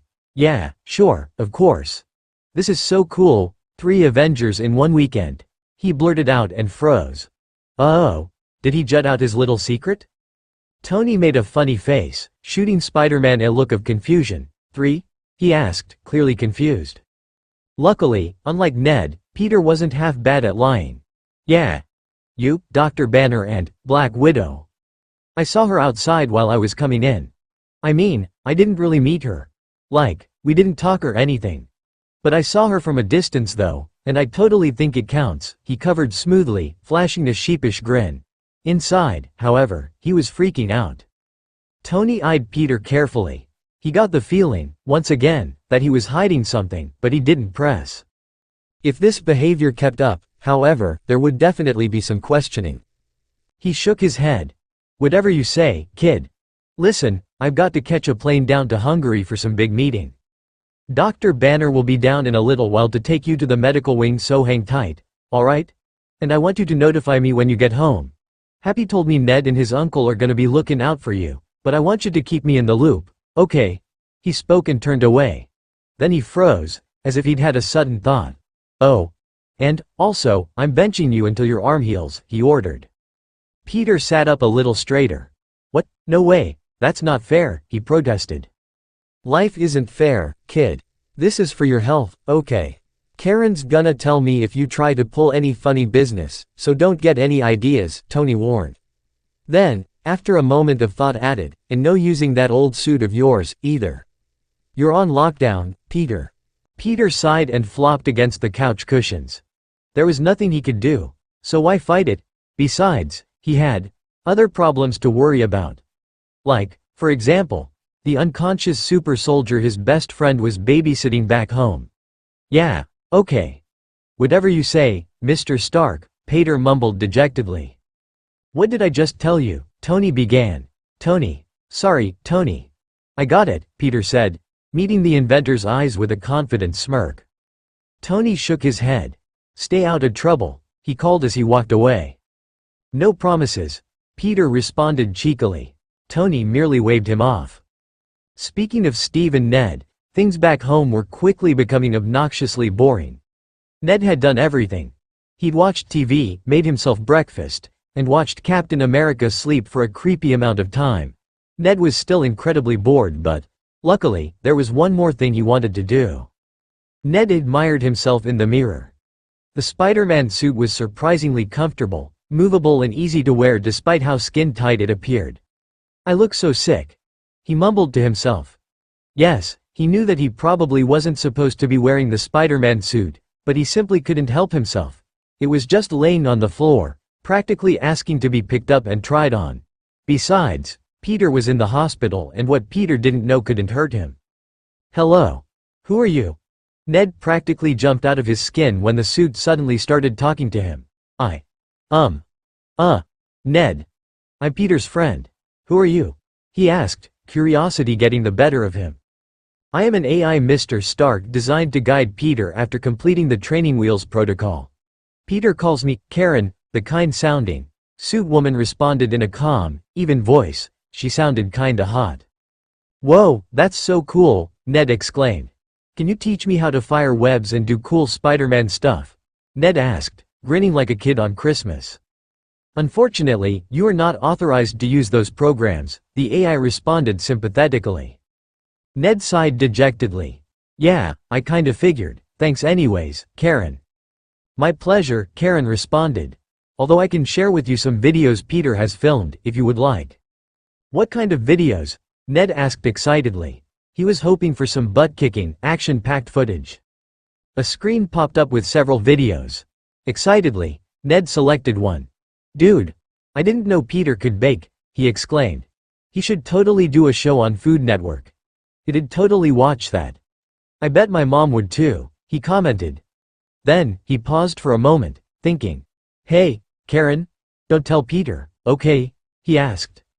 Noted, she commented. Karen, you're the coolest lady ever. He commented as he admired himself in the mirror once more. Hey Karen, do you think you could help me pick up hot chicks? I mean, like, senior girls? You're a woman. What do women like? He asked. He turned away from the mirror and froze. Karen said something in response, but whatever it was, Ned wasn't listening. Steve Rogers was propped up against the arm of the couch, awake, alert, and staring at Ned in a mix of confusion and amusement. The super soldier looked as bad as he felt. He was pale and sweaty, his hair was messy and unkempt, and he looked so exhausted that the bags under his eyes had bags. Immediately, Ned pulled off the mask. "I'm not Spider-Man," he said dumbly. Steve chuckled a little. "I can see that," he responded good-naturedly. Ned's brain could barely function. "Holy crap, you're so cool," he breathed. Suddenly, he remembered the promise he'd made to Peter and blurted out. "Hey, Peter's not Spider-Man either." Steve frowned. "Who's Peter?" he asked, sounding unconvinced. Ned blinked and mentally smacks. "Not Spider-Man," was all he could think to say. Steve smiled gently. Whoever this kid was, Ned, he seemed like a good kid. Steve liked him. "How long have I been out for, Solider?" he asked, humoring the starstruck kid. When he first woke up, he was, admittedly, terrified. He had no idea where he was, how he got there, or what year it was. Part of him was worried he'd gone under again, that he'd wake up and everything would be differently. "Since last night," Ned responded. Steve sighed in relief. His whole posture relaxed. "So, I take it this is Peter's house?" he asked, looking around the apartment. It was nice not waking up in a jail cell or an alleyway or a desert in the middle of nowhere. "Yeah," Ned said, nodded. "He rescued you last night." "Well, I mean, you kinda rescued him but then you passed out and he brought you here," he explained. Then he cringed and face-palmed. "No, wait. Crap. Not Peter. Spider-Man. Spider-Man saved you." "Crap? Peter isn't Spider-Man, I swear." This time, Steve outright laughed, although he was surprised at the pain the movement caused. "It's all right, I won't tell," he assured. When he fought with Spider-Man in Germany, he remembered wondering how old the kid was. "So you work with Spider-Man, I take it?" Steve asked. Ned's whole face lit up. "Oh, yeah. Definitely. I'm his guy in the chair. His number one. Spider-Man would be toast without me." "And how old are you?" Steve asked out of curiosity. 15. Ned declared. Steve's blood ran cold. It really wasn't hard to put two and two together. Steve thought Spider-Man was young but 15. He tried to beat up a 15-year-old. Sure, the kid was ridiculously strong but still, did that make it right? Not only that, but Tony knowingly brought a 15-year-old kid to battle. What if he'd been hurt or killed? Hey, Mr. Captain America? Are you okay?" Ned asked, taking a step forward. Steve shook his head. "I'm fine, kid. Listen, why don't you call me Steve?" he asked. He had so many questions. After all, Spider-Man was on Tony's side, right? So why didn't he turn Captain America in? Could he trust Spider-Man? Did Stark know? Steve was shaken from his thoughts when he realized that Ned hadn't responded. Looking up, he was somewhat startled to find Ned completely frozen, his mouth hanging open. "You okay?" Steve asked. "Are you serious?" Ned asked and Steve frowned, growing uneasy. "About what?" Steve asked cautiously. "You want me to call you Steve?" Now Steve was just confused. "Why? Is that a problem? Had he offended the kid?" "No, it's just, we're on a first-name basis now. Does make us friends?" Ned asked. Steve exhaled, chuckling breathily. Not offended. Totally starstruck. Again, it was cute. Ned and Peter seemed like two inseparable friends. It almost reminded him of his own best friend, back in the 40s. That thought made him sad, so he pushed it away. "Yeah, of course. After all, you're looking after me, right?" he asked, smiling again. Ned looked about ready to pass out. "This is the greatest day of my life. Can I tweet about this?" Probably best not to," Steve advised. Ned nodded. "Okay. Yeah, you're right. What about a selfie?" Once again, Steve looked a little uneasy. How about a little later?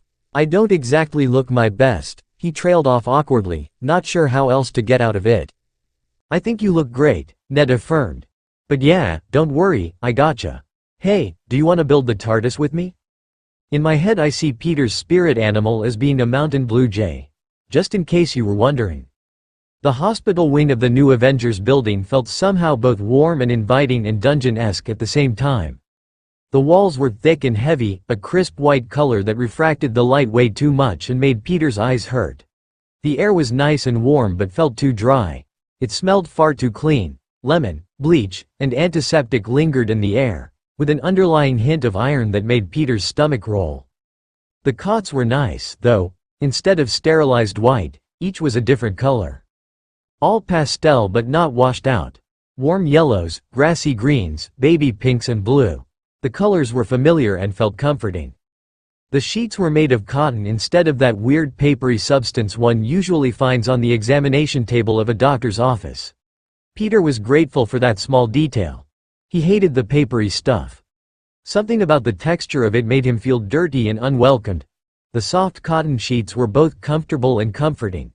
Peter found himself gripping the fabric tightly, bunching it up and balling his fists around it, in an effort to quell the hammering of his heart. The room the would-have-been Avenger was sitting in was, luckily, not any kind of examination room. After a quick examination and an X-ray, Dr. Banner had given the boy some anti-inflammatories to stem the swelling and ease some of the pain, and sent him off to wait. It was a big, open room filled with dozens of cots and curtains drawn between them. Luckily, Peter was the only one in the big empty room. No wounded men and women, no fleeting souls, no blood, no bandages, nothing to remind him of the bounded length of human life. Peter had been thinking about death a lot in the past 20 minutes since he'd been left on his own. He really couldn't help himself. The thoughts were intrusive. The painkillers, although mild, worked wonders. For the first time since last night, Peter could think clearly. Unfortunately, that meant a bombardment of unwanted thoughts as his tired mind tried to process the previous night's events. Almost dying can be a surprisingly traumatic event. Peter wrapped his arms tight around his bare chest. Banner had removed his shirt to get a better look at the wound, and shivered, not so much from the cold, but from the insecure feeling of being out in the open. He felt small and helpless. He felt vulnerable. He leaned his head against the wall and closed his eyes, ignoring the way his aching body shuddered weakly, and trying to push away those prying existential thoughts. He didn't want to think. Thinking was painful. Thinking brought back memories and emotions and made his stomach turn and his heart pound and his vision tunnel and his chest tighten. Peter grit his teeth in exasperation. The thoughts were relentless. They churned and poured over life and death, over family, over helplessness, over fear, over anger, over the meaning of joy, the meaning of sorrow, over the meaning of life itself. What if I had died? Where would I go? Would May be okay? Would I see Mom and Dad? God? Would I just stop existing? What would happen to my family? Would we get to be a family again? Is it painful to die? Would I remember being alive? Would I still feel things or get apathetic? Would May be okay? He thought of all of the things he'd leave behind if he died. All of the things that happen every day that would suddenly be gone. What would it be like to not be here tomorrow? He thought about what it would be like to never wake up again, to never fall asleep again. He thought about what it would be like to never feel hot or cold, never feel the sting of snow, or the warmth of the sun. He thought about never speaking again, never singing, never feeling the way the air rushed past his vocal cords and tugged on them when sound came out. Never again crying over the death of a TV show character. Never laughing so hard his stomach hurt. Never feeling afraid again. Never hanging out with Ned. Never hugging May again. Never getting to tell her how much he loved her. "I don't want to die," Peter whimpered. It was a tiny, quiet sound, almost inaudible, yet the distress was practically tangible. He wasn't even aware he'd made the sound, it just sort of happened. He wasn't aware of the way his young frame quivered, the way his face fell and his lips pulled down towards his chin. He wasn't aware of the feeling of tears pricking the backs of his eyes, or the way a lump caught in his throat as his chest and jaw tightened. But he was very much aware of the sudden panic that flashed through his entire being. He felt how he suddenly couldn't breathe. He noticed the way reality suddenly seemed to detach itself, and nothing felt real. There was a word for that, he remembered: derealization. He was just a kid, after all. He hadn't yet lived long enough to understand the meaning of all these things. Sure, he knew about heaven and hell, and all that stuff. He knew about God. His parents used to read the Bible to him before they passed, and Aunt May kept up the tradition until he grew out of bedtime stories. But something about staring death in the face made him question what he really believed. This wasn't the first time this had happened, but it made him feel small and afraid. He wanted the feeling to go away. He wanted the feeling to stop. "Peter, what's wrong? Are you in pain?" The voice, deep and gentle, cut through Peter's thoughts like a warm knife through butter.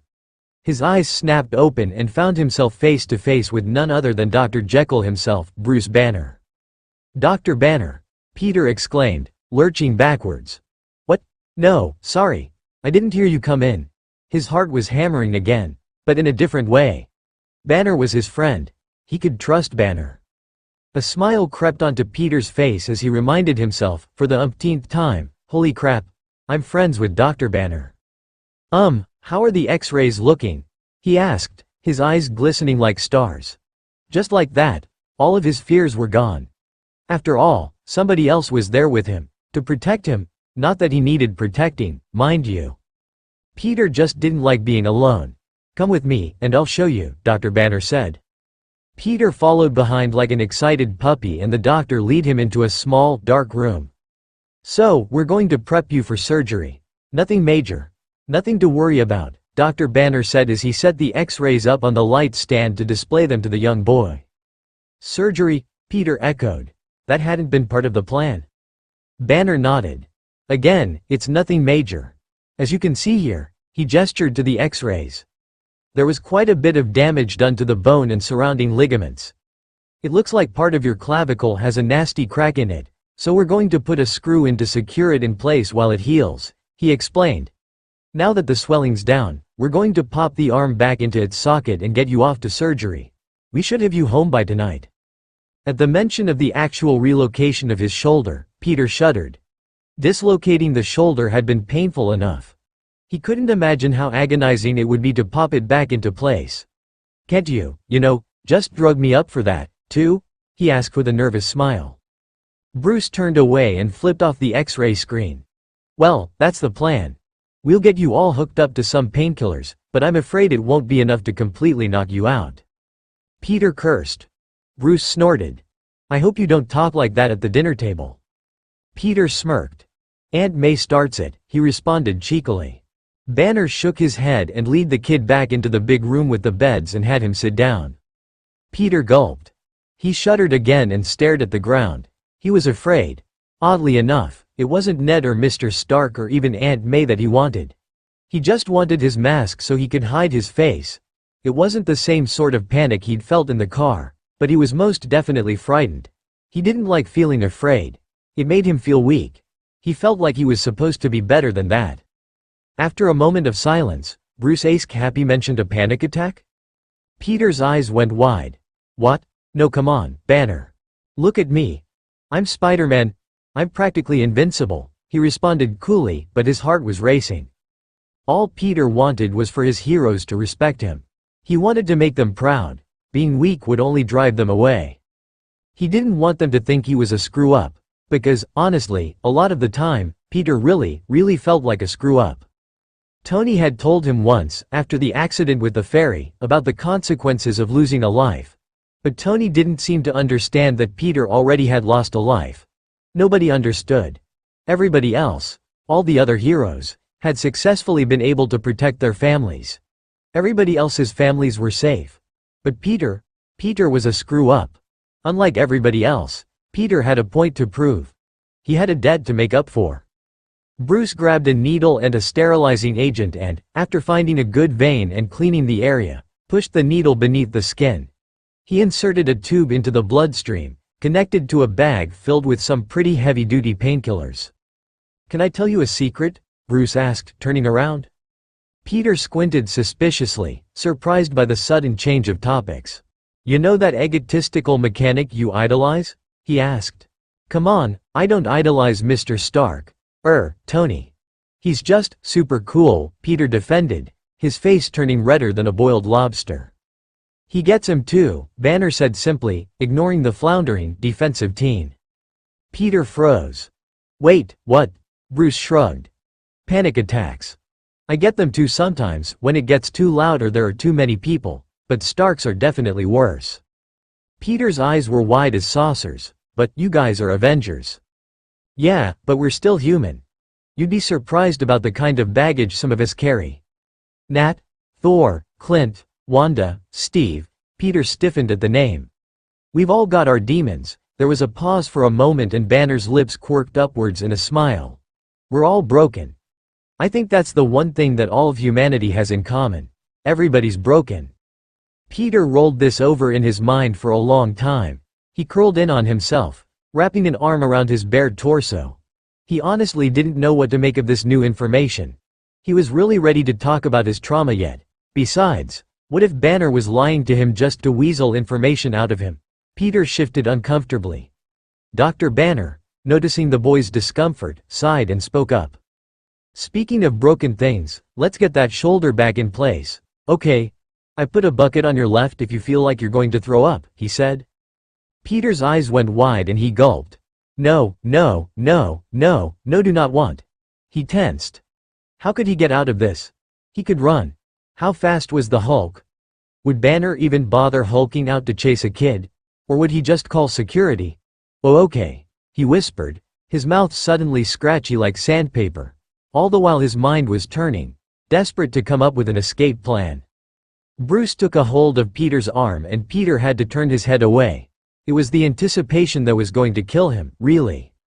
On 3, Bruce said. 1, pop. With a forceful yank and a hard shove, the arm clicked back into place. Peter threw his head back violently as a raw scream tore from his throat. He knew it was going to be painful, but he had no idea just how painful.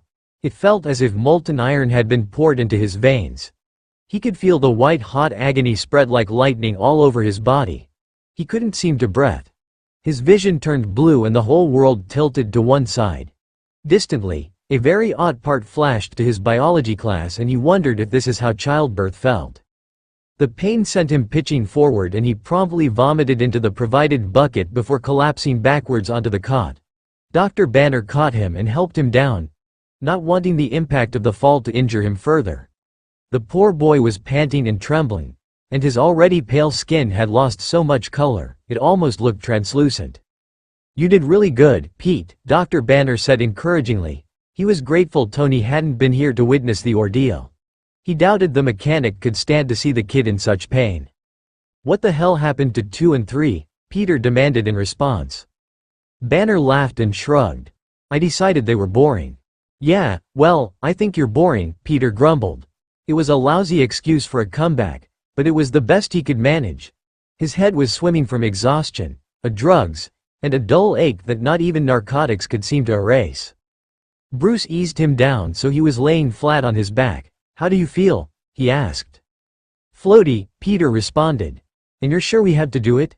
He asked, too exhausted to keep throwing up his walls. It was getting harder to think. Banner must have increased the dosage. Afraid so, kid, Banner said sympathetically. Peter closed his eyes and mumbled, scared. Never liked the idea of being cut open, he was slurring now. Banner nodded patiently. It's okay to be scared, you know, you're not alone. Peter snorted. It's not okay when you're a superhero, he responded softly. That response made Bruce tilt his head. What do you mean? Peter sighed. I mean, we gotta be fearless, am I right? Fear, a weakness. If our enemies were to see us afraid, that'd be real bad. Banner couldn't help but to chuckle. This kid still had so much to learn. Not to mention he was super out of it. Fear, he said gently, perching next to Peter on the cot, is more of a superpower than a weakness. Peter snorted in disbelief, so he continued. No, I mean it. Think about it. The whole purpose of fear is to prepare your body to either fight back or run away. Fear makes you faster, stronger, more clever. It's nothing to be ashamed of. Everybody gets scared. And that's a good thing. It just means that you're alive. Peter's eyes flickered open and he watched the doctor for a minute, letting the words sink in. There was a lot to process. But everything felt soft and tingly and floaty and Peter couldn't really think. Thanks, was all he could manage, but it was all he needed to say. No problem, Banner responded. Peter held his hands up in the air and examined them closely. Look, Fuzzy, he whispered and giggled to himself. We he said as he slowly moved his hands through the air. Bruce shook his head. The kid was gone. He called a nurse to watch him, and left the room to prep the OR. Okay, I know I have some explaining to do. The last chapter really kicked my butt. I must have rewritten it like 8 different times and I published 2 different versions of it, and I was still unhappy with it. I'm still unhappy with it, so expect it to get rewritten at some point. I think the problem was this: when I started writing this story, I knew exactly where it was going and exactly how it was going to end. I had an end goal in mind. The first version of the chapter wasn't well received and I realized that the direction that I had been planning to take the story in didn't work with the way it was being written. So I rewrote the chapter in the effort of pressing forward. I hit a bad case of writer's block. I'm still struggling with it to some degree, because I suddenly had no idea where this story was headed, and I suddenly had no reason to keep writing it because I had no set destination. I admittedly kinda gave up on this story for a couple of months. However, I watched Infinity Wars the other day and it re-inspired me to keep going. Warning: spoilers without context. I don't feel so good. Am I right, guys? I, personally, was emotionally unprepared for the full-on David Tennant. Strangely enough, I walked out of that movie with the inexplicable desire to write a sickfic. Anyways, I don't plan on giving up the story anymore. I'm still a little shaky on where it's going, but it's starting to come together. A very wise writer once said, "You can't keep waiting for the lightning to strike. No more waiting for random bursts of inspiration." There are like 200 or 300 of you guys who followed this story and I have no intention of disappointing all y'all by abandoning the story. With that being said, I'd like to thank Padfoodle0v. 10s Blue Rose, Silver Wolves are cool, Monkey Baby, JRE, East, autocorrect had a heart attack while trying typing your username. FYI, Cleo of the South, whose avatar gave me really unnecessary Lilo and Stitch feels, so thanks for that. Mormon Wolf, Yabas, Nair Samok 12, Booksnake 3, Sinoses, Freedom to Rarity, Beloved of Naruto, I wish I'd thought of that. That'd be genius. Unajet, Steve Waterbutter, Mugetsu Pipefox, Tori of Lorien, Guest. You know who you are, you mythic beat. You, Torton 300. I am a difference maker, Cloud Off Feathers, Quest Runner, Winter Sunshine, SPN Wizard, QWERTY Weirdo, Guild of Scribes, Sleepy 247, Anon, Bucketoflove, Empathy, Team Captain 2016, Mysterious Dragonfly Girl, Emily F. 6, Totally Not a Chicken, Sarcastic Radiation, and Hi there, again. All you Anons know who you are. For all of your wonderful reviews. You guys are honestly the real reason why I kept writing, so congratulations, you all successfully guilted me into writing more. For any of you who actually read this obnoxious block of text, you all should get gold medals. As Captain Steve Rogers stared up at ceiling in his mind reeling and picked over the events of the last 24 hours, the one thing that kept dragging him out of his thoughts was the silence. The tiny little apartment was dark and quiet. The lull of traffic outside was so distant that it failed to register. The kid, Spider-Man, Peter was his name, lay on his bed in the other room, in an almost death-like slumber, perfectly still and peaceful. The reticence of the place was crushing, restraining, suffocating. It was unnerving. When Steve had first awoken that afternoon, the first thing he'd noticed was that he had no idea where he was.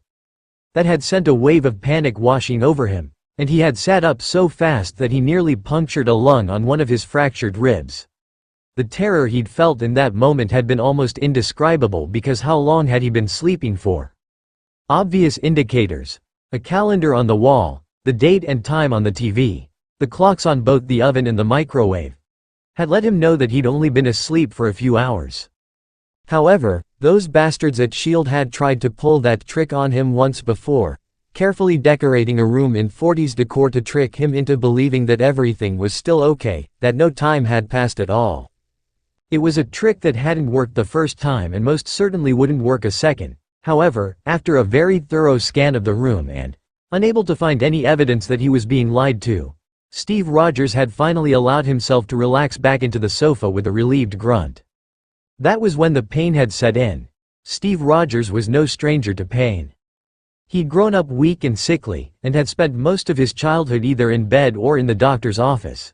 He'd also been cursed with an acute sense of justice and an intolerance for unfairness and, as a result, he'd spent a good portion of his teenage years covered in cuts and bruises after constantly picking fights he had no hope of winning. Seriously, Bucky Barnes had been, like 95% of Steve, on va voir, Roger's impulse control. That being said, the pain Steve had experienced that afternoon, mere moments after waking, was exquisite. Cuts, bruises, broken arms, and fractured ribs were all things that Steve could deal with. Again, like 85% of his teenage years could be defined by cuts and bruises and broken arms and fractured ribs. But it was the wound on his chest that had caused him the most pain. Running a non-injured hand down his wound, Steve had been able to diagnose it almost immediately, simply based on the cold, hard, waxy texture. Freezer burn. The skin around the area was bumpy and swollen and covered in blisters, indicating varying degrees of frostbite. Even through the fabric of the thin gauze that was wrapped the wound, he had been able to feel it. He pulled his hand away almost immediately.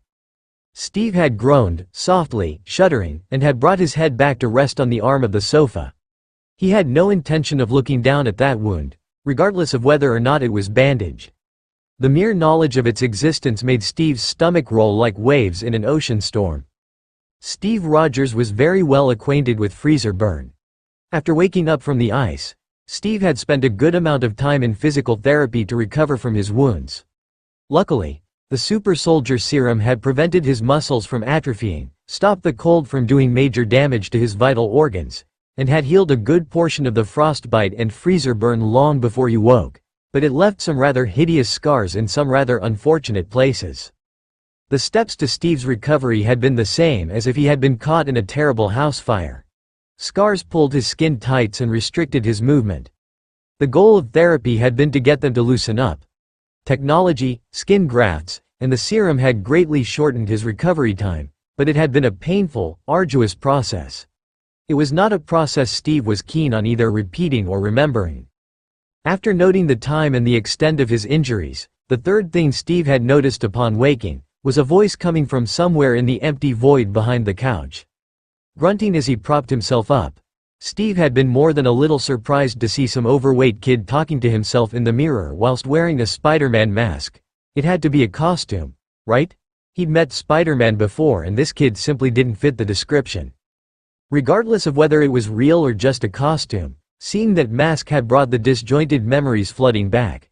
He remembered the bunker, the doctor, the vials of antigen, getting stabbed in the neck with that neurotoxin, which his body must have still been fighting with, as his advanced healing was taking much longer to kick in than it normally did. He remembered being attacked by 3 masked crooks, blacking out, and being rescued by Spider-Man of all people. That had left Steve with a lot of questions. From context clues he had been able to gather that Spider-Man, after saving his life, brought him home and patched him up. Why? After all, Spider-Man and Iron Man were on the same team, right? So why not turn him in?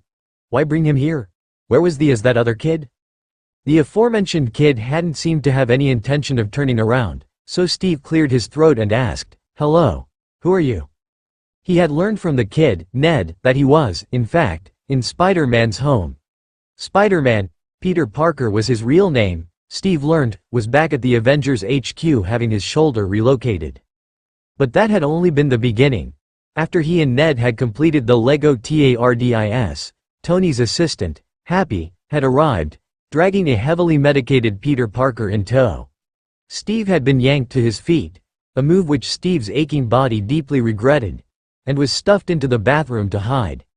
After getting Peter situated into bed, Happy left and Steve was released from the porcelain prison.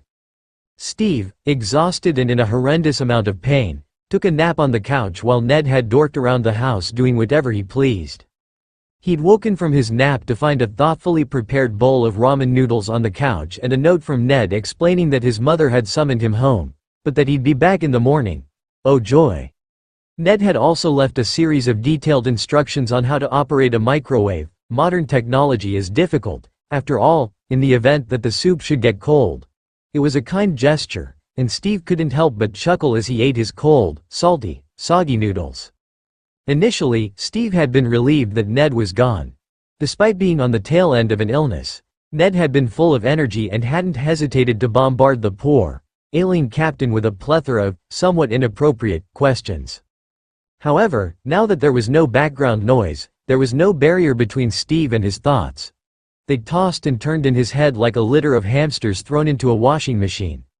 When he finally couldn't bear it any longer, he eased his legs over the side of the couch and slowly rose to his feet. "Damn," he muttered softly, bringing a hand to his head in a vain effort to stave off a sudden spike of pain. Slowly, Steve made his way to the wall, and leaned against it for support as he shuffled towards Spider-Man's room. He really was just a kid. Peter looked so small. He was crumpled up on his bed in a pained heap, his face pale and ashen and his breathing shallow and ragged. Those goons really roughed him up. Steve thought to himself. I really roughed him up. He added bitterly, memories flooding back from his fight with Stark in Germany. At the time, Steve thought Spider-Man sounded a lot like a kid, but seeing him there, curled up in bed, maskless and vulnerable, he couldn't help but feel guilty for trying to rough him up. With a heavy sigh, Steve returned to the couch and stared up at the ceiling once more. It was nearly 9 o'clock at night when Peter finally woke. His head was pounding and his shoulder ached, but it was nothing compared to yesterday. Groaning, he swung his legs over the side of the bed and carefully stood up, swaying as the room tried to invert itself. Slowly, dragging his feet across the ground, he made his way into the kitchen. He grabbed himself a glass from the cupboard and turned on the tap, letting the water run for a moment to get cold. He groaned, grasping at the sides of the sink, as a headache suddenly spiked behind his eyes. He felt like his brain was trying to alien his way out of his skull. "Chocolate will help with the headache," a voice called from the couch. "HMN?" Peter asked, lifting his head and squinted to see who spoke. "Captain America. Steve Rogers. Crap. Right, he forgot about that." Immediately, Peter straightened. "Captain Rogers," Peter cried in recollection, then doubled over as another wave of pain washed over him. "Careful, kid. You're gonna make yourself sick," Steve chided, sitting up a little to get a better look at the kid. The poor thing looked absolutely miserable, which was unsurprising considering the extent of his injuries. Steve couldn't help but chuckle. He knew exactly what the poor kid was feeling. "Got any chocolate?" Steve asked. Peter, rising again and shutting off the tap, blinked at the super soldier and had to think for a moment. "Yeah," he said with a nod, then retrieved a Hershey's bar from the bottom shelf in the pantry. Slowly and wincing from the pain the movement elicited, he made his way over to the couch and held the candy out for the Avenger to take. Steve looked a little confused and shook his head. "Not for me. You eat it. It'll help. Come here and sit down.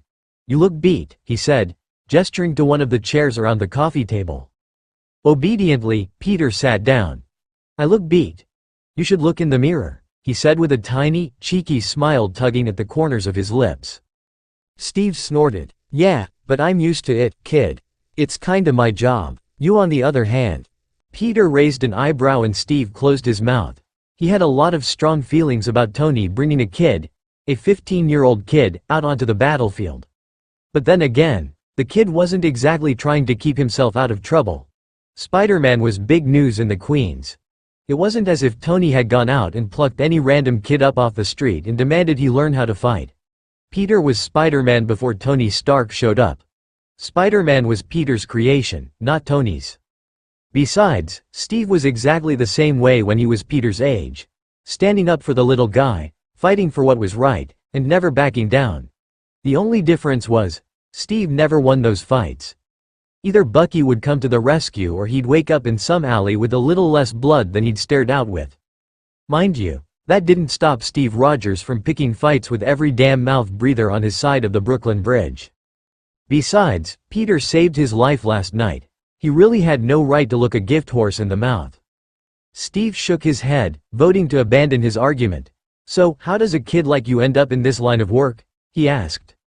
"I got bit by a fancy spider and the next day I accidentally ripped the door off of its hinges," Peter said with a sheepish shrug. That made Steve smile. "You know, the funny this is, the same thing happened to me," he said, remembering how he accidentally ripped a cab door off of the frame before throwing it at some petty thief like it was a frisbee. That was the hardest part to get used to. It was so weird. For like a week, I kept breaking things because had no idea how to function anymore, Peter explained, brightening at the conversation. Steve nodded, humming an affirmation. That's how I felt too. I had to relearn how to do everything. Peter nodded vigorously. Right? Like opening doors and squeezing toothpaste and pulling clothes off of the hanger. You know, I kept hitting myself in the face with stuff because when I would go to pick it up, it would be way lighter than I was expecting. The same thing happened to me, too, Steve said with a nod. Aunt May and Uncle Ben thought I was on drugs or going through some sort of teen angst phase, Peter hummed. Steve frowned, suddenly, narrowing his eyes in surprise. You didn't tell them? He asked. Peter shook his head frantically. What? No way. They'd take me to the doctor or something and I didn't want to get studied and dissected like a rat. Besides, I didn't want to worry them. Steve sat up a little more. And they still don't know? Peter shook his head. No, Aunt May knows. She found out on accident and kinda flipped out, he said, wincing at the memory. Suddenly, his expression turned sad. Uncle Ben though, he passed away, he said quietly, averting his eyes to the floor. Steve's gaze softened. I'm so sorry, what did he die of? He asked. Peter was silent for a moment, wrestling with the difficult memory. He got shot by a robber. That's why I want to be a superhero so bad. 'Cause I could have saved him but I didn't. I've got the powers, I've got the responsibility. Peter sucked in a deep breath and puffed out his chest as though steeling himself to a grim resolve. Hey, kid? Steve began softly. He asked. Peter's head snapped up and Steve smiled. Sorry, your friend kinda outed you, he explained. Damn it, Ned, Peter groaned, tossing his head back. Then, glancing worriedly back at the all-American Boy Scout, Peter corrected himself, dang it. Steve couldn't help but roll his eyes. Back in the army, Steve and Bucky had been quite a pair of gutter mouths after all. But followed that gesture up with a simply shrug. Hey, it was bound to happen. What, did you expect to wear that fancy suit around all the time while I was here? He asked with a smirk and Peter merely grumbled in response. Truth be told, he hadn't exactly thought that part through. Peter was never really big on planning ahead or thinking things through. Sighing, Steve put a hand on the kid's shoulder. It was a very paternal gesture that made Peter feel a little excited, a lot starstruck, and a little sad. Listen, Peter, this is very important. You don't have to hold the world up on your shoulders, okay? Sometimes, bad things are gonna happen that you can't stop, no matter how hard you try, and that's okay. It's okay to mess up, to fail. It'll hurt, but, Peter, you can't be God. You can't hold yourself to that level of expectation. It'll kill you. It's way too big of a burden to carry on your shoulders, especially alone. Peter sighed, fidgeting with his hands for a moment, unsure of how to respond. Aunt May had told him the exactly same thing on numerous occasions, and Mr. Stark sometimes said stuff that could be vaguely translated into that same message. I know, he said with a little sigh. I know all that stuff logically, but it's really hard to actually believe it, you know? Steve nodded sympathetically. Yeah, I definitely know the feeling, kid, he said gently. Peter narrowed his eyes. So what do I do about it? Well, Steve began thoughtfully. In my own experience, it's not really something you can convince yourself. Peter blinked, confused. Huh? He asked. Clearly that was not the answer he was expecting. You've got to talk about it. Talk it through with other people. You need a team, Peter. People who will listen and help shoulder the burden. Steve couldn't help but feel a little sad for a moment. After all, that's why he and the Howling Commandos were so close, and why the Avengers never achieved that same closeness. Peter sat up sharply. Like the Avengers? He asked. His eyes practically filled with stars. Are you asking me to join the Avengers? He asked, nearly shouting in excitement. Then, Peter winced and deflated, remembering that, oh yeah, Captain America isn't part of the Avengers anymore. Rubbing the back of his neck and trying to bypass the awkwardness, Peter said sheepishly, sorry for bringing up all of this stuff, Mr. Captain Rogers. You can just call me Steve, kid, he said. Seriously, what was up with the youth of today? Why were they so weirdly polite? There were those stars in Peter's eyes again. No wonder he and Ned were friends. They were practically the same person. Relaxing back into the couch, Steve gestured to the still uneaten candy bar that was slowly melting in Peter's hand. "Eat your chocolate, kid.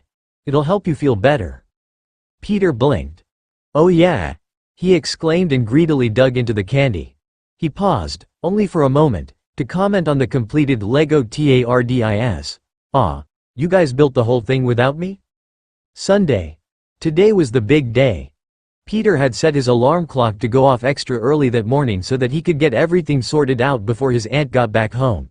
Of course, considering the fact that it was still the weekend and Peter was a teenager, extra early meant about 10 o'clock in the morning. First things first. Cleaning. The apartment was a mess. Imagine releasing 100 wild dogs into an 850 square foot apartment. That's about how the apartment looked. Dirty dishes were piled high in the sink and flour covered the countertops from Peter's "Baking with the Avengers" video that he'd filmed earlier in the week.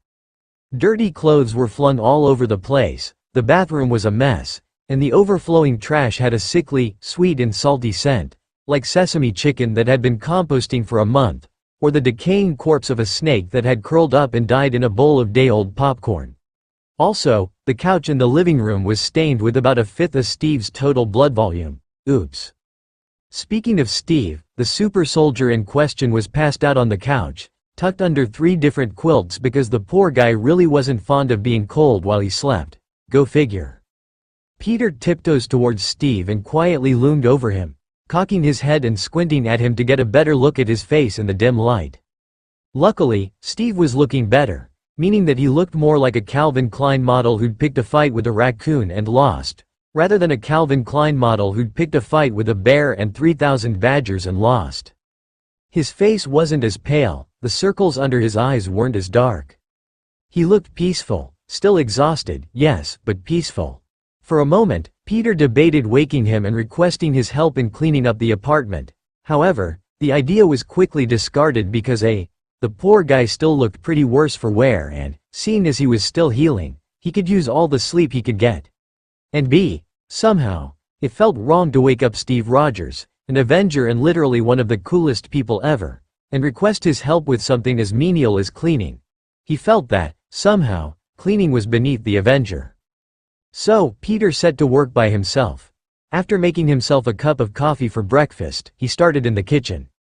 First, he loaded everything that would fit into the dishwasher, like a masterfully played game of Tetris for functioning adults. Then, he wiped off the counter and mopped up the floor, without first sweeping it, before hand-washing the stray dishes that hadn't fit into the dishwasher. Afterwards, he set to work picking up all of his dirty clothes and dumping them, well, more like cramming them, into the washing machine.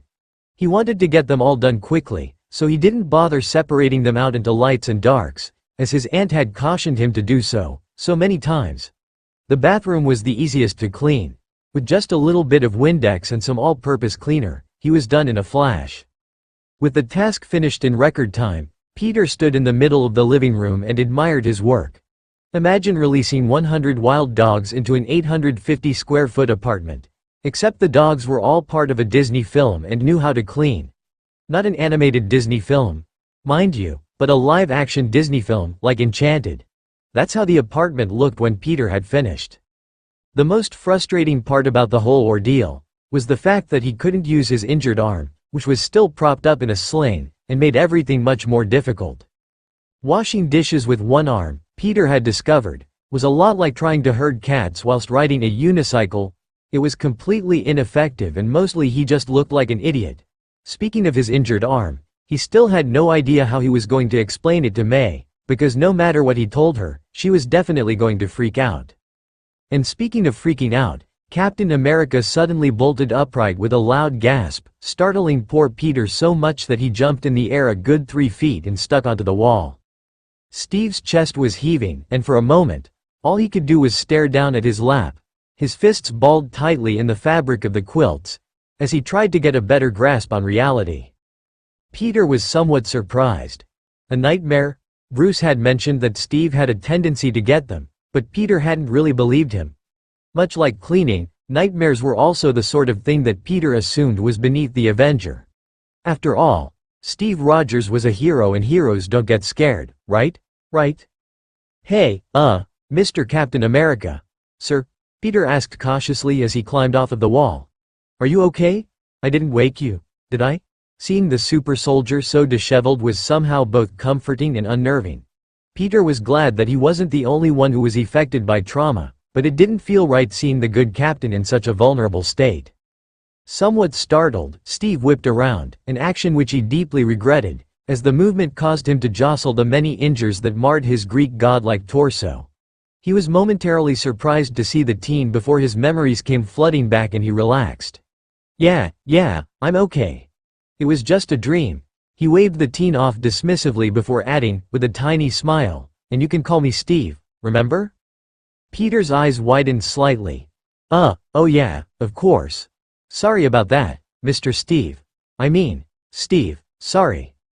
Steve couldn't help but snort. This poor kid was too polite for his own good. Carefully, he threw the blankets aside and slowly rose to his feet, a hand flying to his abdomen from the pain of standing. He was upright for about a minute before his legs gave out and he collapsed backwards onto the couch with a cry of pain.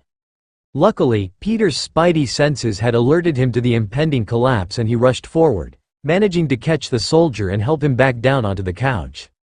What happened? Are you okay? Peter cried, immediately stepping back to give Steve some space. His mind was firing off at 1,000 miles an hour, which meant that his mouth was, too. Did you lose too much blood? Are you dying? Your ribs are broken. Do you think one of them just punctured a lung? Should we go to a hospital? Feeling somewhat overwhelmed by the bombardment, Steve waved his non-broken hand dismissively. I'm fine, Peter. It's all right. It's just my leg, he said, gesturing to the wrapped wound on his thigh.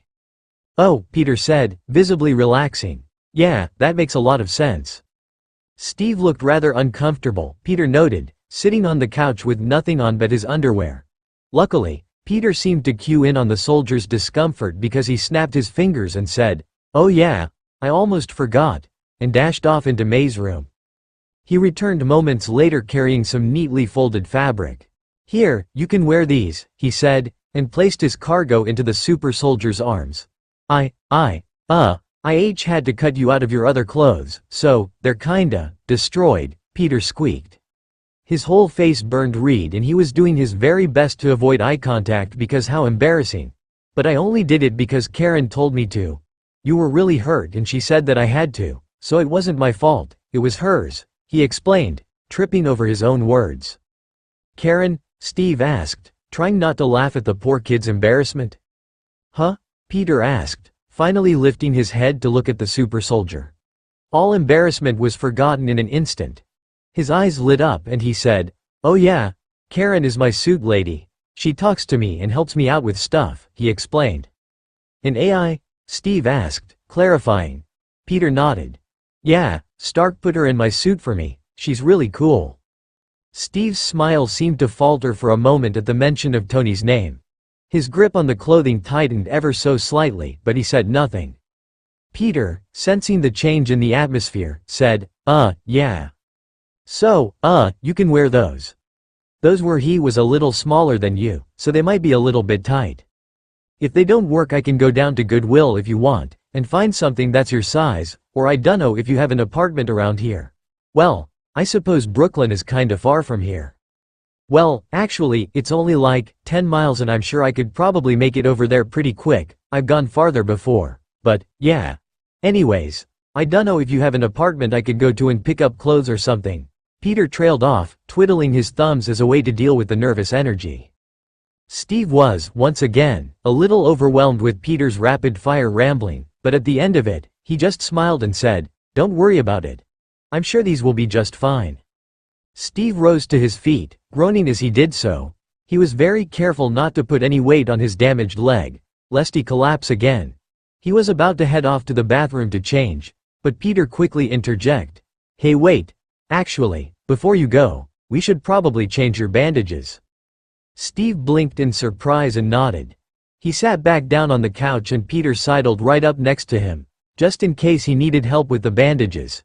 Steve seemed somewhat tentative, but realized that with his broken arm and Peter's dislocated shoulder, they only had two good hands between them. Teamwork was probably the best option. Peter was buzzing with excitement and caffeine.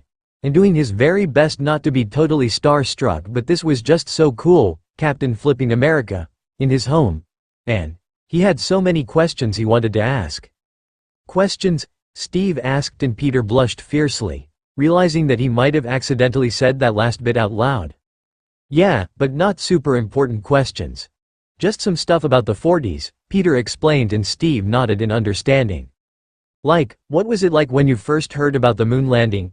Did it totally blow your mind? Also, what about when they told you that smoking was actually bad for your health? What did you think when you watched the original Star Wars trilogy? Were you totally shocked about the whole Vader thing? Do you ever miss eating candy that got discontinued years ago? Did they have sliced bread in the 30s and 40s? What about? Okay, let's focus on the task at hand first, Steve said, already beginning to undo some of his bandages. His bright blue eyes were lit up with a mixture of irritation and amusement. Peter's face turned beet red, again, and he nodded. Yeah. Oh yeah. Okay. His one good hand hovered over Steve's torso, and he suddenly felt very uncomfortable again, worrying about boundaries and such. This was super awkward. Are you alright? Steve asked, concern lacing his voice. You're shaking, he noted, gesturing to Peter's trembling hands. Huh? Oh yeah. I'm totally fine. I made some coffee for breakfast. Sometimes it makes me kinda jittery, he explained with a sheepish grin. Peter Parker and caffeine weren't the best of combinations. Caffeine always made Peter jittery and a little bit hyperactive, and sometimes it made his sensory overload problems worse, but that didn't ever seem to stop Peter from binge drinking every caffeinated drink he could get his hands on.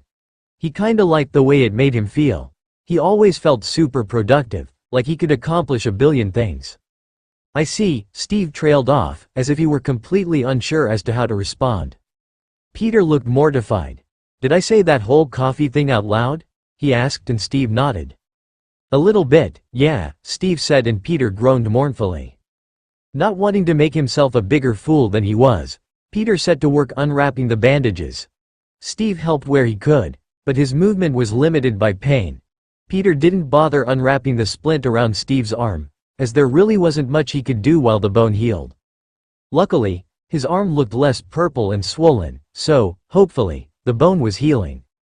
However, Peter couldn't help but gasp when he saw the sight of Steve's other wounds.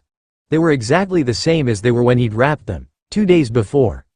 They hadn't even scabbed over. In fact, as soon as the tight bandages were removed, blood began to flow freely. Steve looked just as concerned. This had never happened before. I thought you had super quick healing? Peter asked. I do, Steve said, knitting his brows together in concern.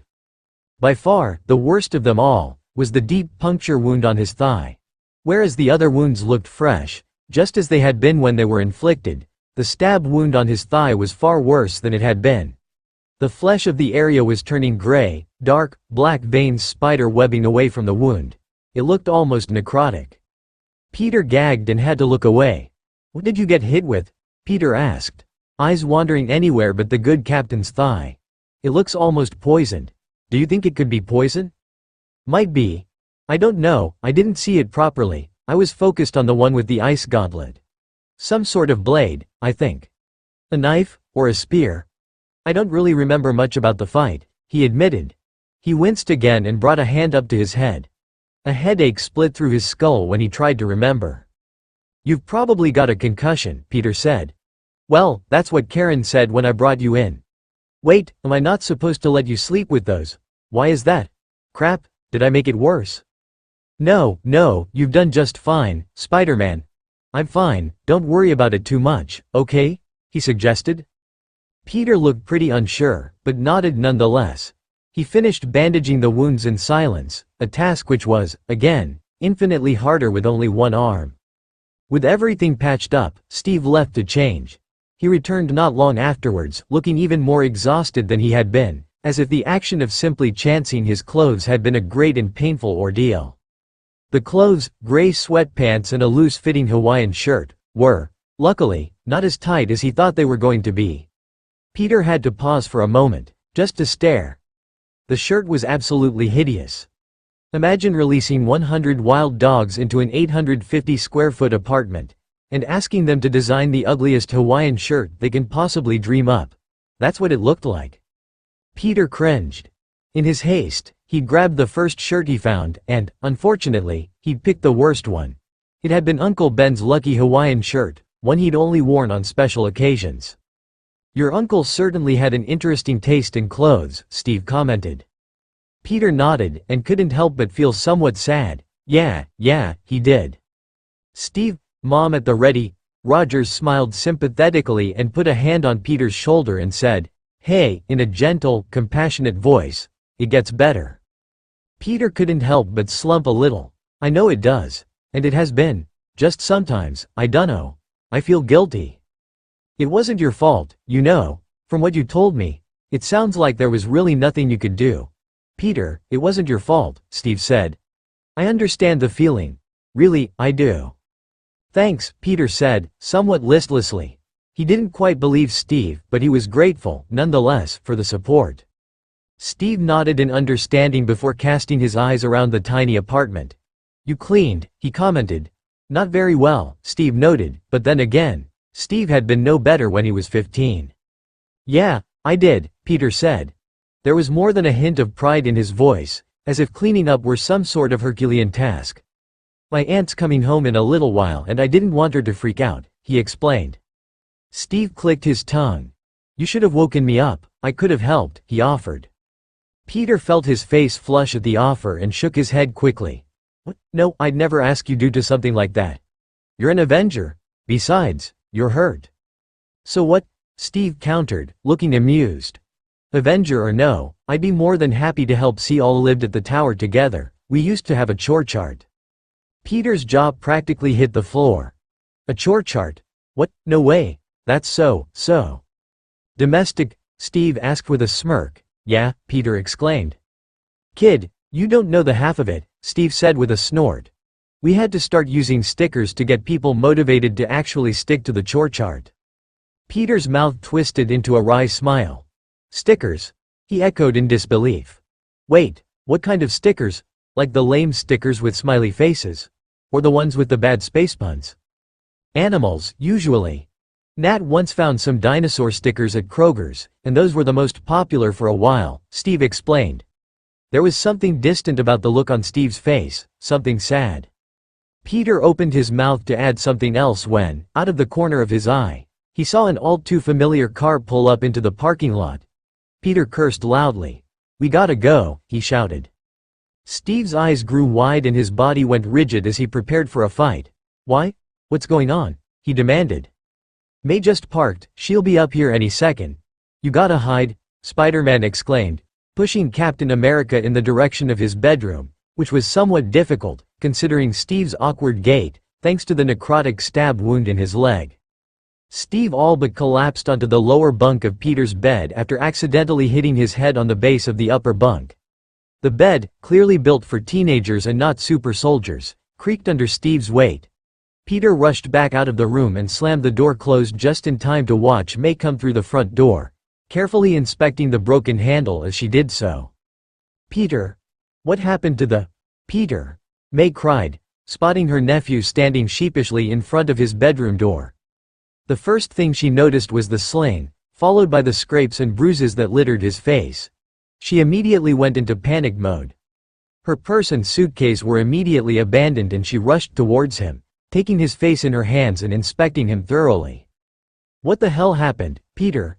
Who did this to you?" she demanded as he struggled to free himself from her grasp. "I'm fine, May, I promise. I'm okay," he countered. "Clearly you're not. What happened?" she asked again, giving him a look that would send any baddie running for their lives. After squirming out of her grasp, Peter sheepishly rubbed the back of his neck with his good hand. "So I was at this decathlon practice, right?" he began, trying to come up with a clever fib.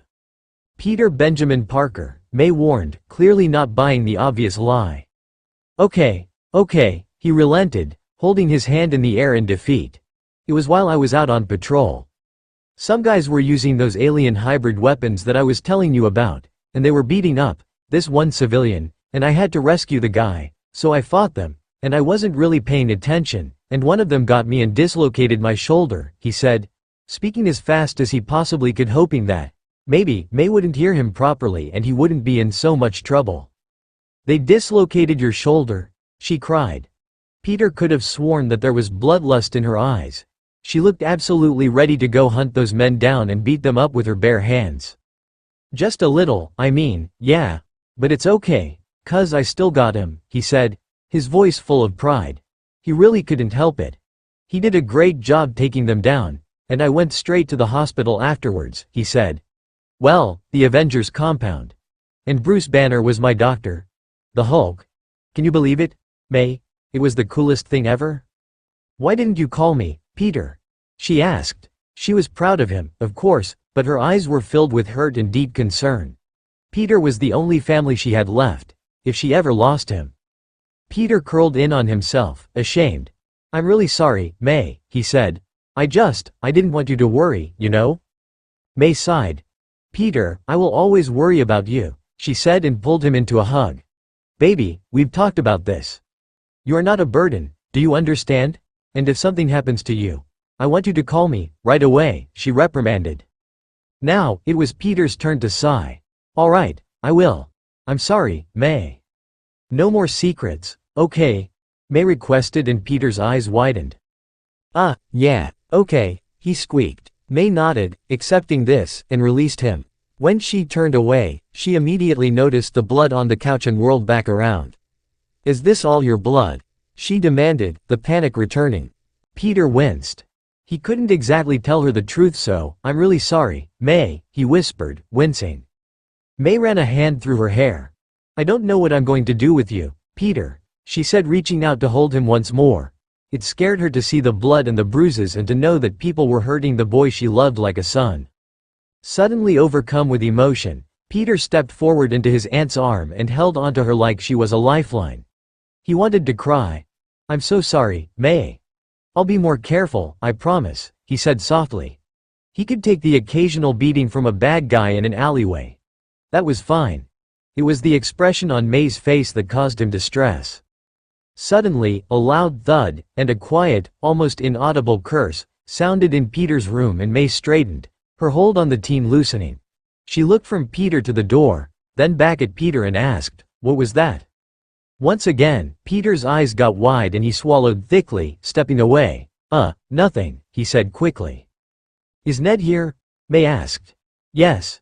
Yeah, that's Ned," Peter said quickly, nodded. May narrowed her eyes and studied his face carefully. "No, it's not. Peter," she warned again. Peter racked his brain, trying desperately to think of something to cover up the fact that he was hiding a fugitive super soldier in his room when, suddenly, May's shoulders slumped and an exasperated expression crossed her features. "Peter, did you bring that wild dog inside, again?" she asked. Peter almost fell over, he was so relieved. "May," he whined. "Tess is not wild. She's just a stray," he explained. May exhaled. "Peter, we've been through this. We're not allowed to have pets in here." "I know," Peter countered. "I know, I just figured that you were out of town, so." "Go take her back outside before the landlord catches you," May ordered and Peter nodded compliantly. "Okay, May," he said and slipped into his room. Steve was more than familiar with the ins and outs of an illness. He'd spent a good portion of his childhood sick with all kinds of bugs and diseases. There were the sorts of sickness that everybody got, and he got them more than anyone. Things like colds and flus, fevers and infections. Then there were the sorts that served as nothing more than an irritation despite the ever-present threat of death, asthma for example. Asthma wasn't like the flu, it didn't make you feel awful and half dead. As a young boy, he often thought that maybe it was like a muscle. He was prone to attacks after any sort of exercise, so, maybe, if he exercised a little at a time, he'd eventually grow out of it. This was not the case. Then, there were the sorts of illness that he knew were there, quietly torturing him. Scoliosis was a great example. The pain was small, almost ignorable, but ever-present. An itch that could never be scratched, a constant, tiny irritation that slowly drove him up a wall. Since the serum, Steve was much less prone to illness, but there were always the occasional, defiant viruses that proved able to slip past his immunity, once in a blue moon. It was strangely comforting. Know that even in 70 years, some things never change. The common cold was just as common and the world wasn't as foreign. Illness crept up on the super soldier exactly the same, every time. The first step was always a decrease in concentration. Typically, he was the poster child for determination and single-mindedness, never wavering from a task until it was complete. However, when illness set in, his concentration was always the first to go, swiftly followed by motivation. Steve was very good at slogging through whatever duties he had to, so the first symptoms often went unnoticed. The second step in the process was always postnasal drip. This was, arguably, the worst part of any illness. Steve hated the feeling of that thick, sticky substance sliding down the back of his throat, catching in that awful flap in the back of his throat that connected to his sinuses. It was a constant irritation, a fullness that obstructed his breathing and reminded him far too closely of drowning. Then his throat would begin to ache, a painful, dull scratch in the back of his mouth that made itself known whenever he tried to swallow. As the hours would pass, the sore throat would worsen and the aches and chills would set in. Of course, Steve, ever the hard-working, self-sacrificing little muffin that he was, always attempted to push through his illnesses without taking the time to rest. This always backfired. Always, the serum in his blood could wipe out diseases in no time flat, if only Steve would give his body the rest it needed to do so. Eventually, he'd always end up in bed, forcefully being fed soup by a very irritated black widow, who insisted that he needed to start taking care of himself. They both knew he never would. Some things never change, after all. Not even in 70 years. Steve was no stranger to illness, nor was he a stranger to finding himself ill in uncomfortable places. He'd once gotten a 24-hour stomach flu while on a mission with Agent Barton in Brazil. To make things worse, he'd gotten lost from his partner and couldn't speak a word of Portuguese. Despite being fluent in Spanish, his fever-hazed brain couldn't seem to decode the sister language. Never in his life, however, had Steve been ill in a position where he felt more powerless, more uncomfortable, and, frankly, more humiliated in his life. He was currently folded over beneath the low-hanging top bunk of a teenager's bed, clutching onto a white plastic garbage can, and attempting to vomit as quietly as possible so as not to alert the aunt of the aforementioned teen. Much like ironing and mountain climbing, silence and dry heaving are not two activities that are typically thought to go hand in hand. However, sometimes, miracles happen. For ironing and mountain climbing, see extreme ironing. In an effort to help the situation, Peter had skirted out into the living room and turned up the television to its max volume as soon as the ailing hero had sat up and said, "Kid, I hate to ask, but you wouldn't happen to have a bucket laying around anywhere, would you?" However, much to his credit, Steve was somehow able to stay remarkably quiet throughout the whole ordeal. Peter probably would have been impressed if it weren't such a weird thing to be impressed about. Not knowing what to do with himself while the captain's stomach attempted to turn itself inside out, Peter awkwardly inched towards the bed and sat down. He sat totally still for a moment, good hand flattened between his legs, lips pressed together in a tight line. He hesitated for a moment before placing his hand on his hero's back and gave it 2 or 3 hesitant, awkward pats, saying, "Hey, it's okay. Better out than in, right?" Steve merely grunted. The attempt at comfort was appreciated. Not effective or entirely welcomed, but appreciated. At the very least, the kid's heart was in the right place. Honestly, he would have told the kid off, asked him to step back if his mouth weren't so full of yesterday's ramen. Steve was finished soon enough and curled up on Peter's small bed with all the grace of a floppy trash bag. He hadn't intended to, he was just so exhausted. After taking a moment to rest, he picked himself up, dragging himself by the reverse side of his spine, and forced himself into a somewhat upright position, reaching out for the sloshy waste bin as if he expected to get up and take care of it himself.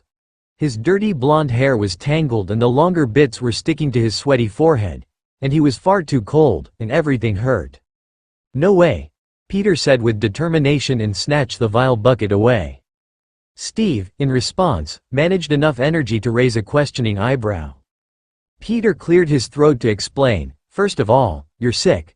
Second of all, you're technically my house guest and Aunt May would probably give me a lecture about how it's rude to not that she knows or anything, but third, I can't exactly have you traipsing through my home with May in the kitchen," he explained, speaking faster than he needed to, and purposefully avoiding eye contact with the chunky, surprising viscous material that freely swished about the inside of the basin.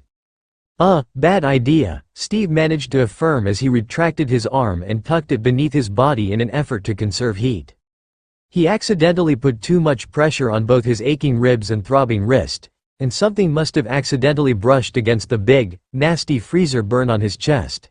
And he bit back a pained yelp, instead curling further on himself and huffing like a startled hedgehog. This whole situation was weird and awkward, and Steve just wanted to go home. He didn't even know which home. Brooklyn in the 40s, the Avengers Tower before the big fight, the bunker he and his teammates were stashed out in, his apartment. Hell, he would happily take the itty-bitty dirty room in Brazil. Anywhere but here, with this kid who was too damn polite, and could probably be charged with treason if anyone found out he was hiding a fugitive in his bedroom. Speaking of the kid. "You all right, Queens?" Rogers asked, eyeing the boy wearily as the aforementioned young man struggled to grip the bin with his good arm. Steve pushed himself up once again, propping himself on his elbow to get a better look at Spider-Man, whose face was screwed up and whose was rapidly growing pallid. "Queens."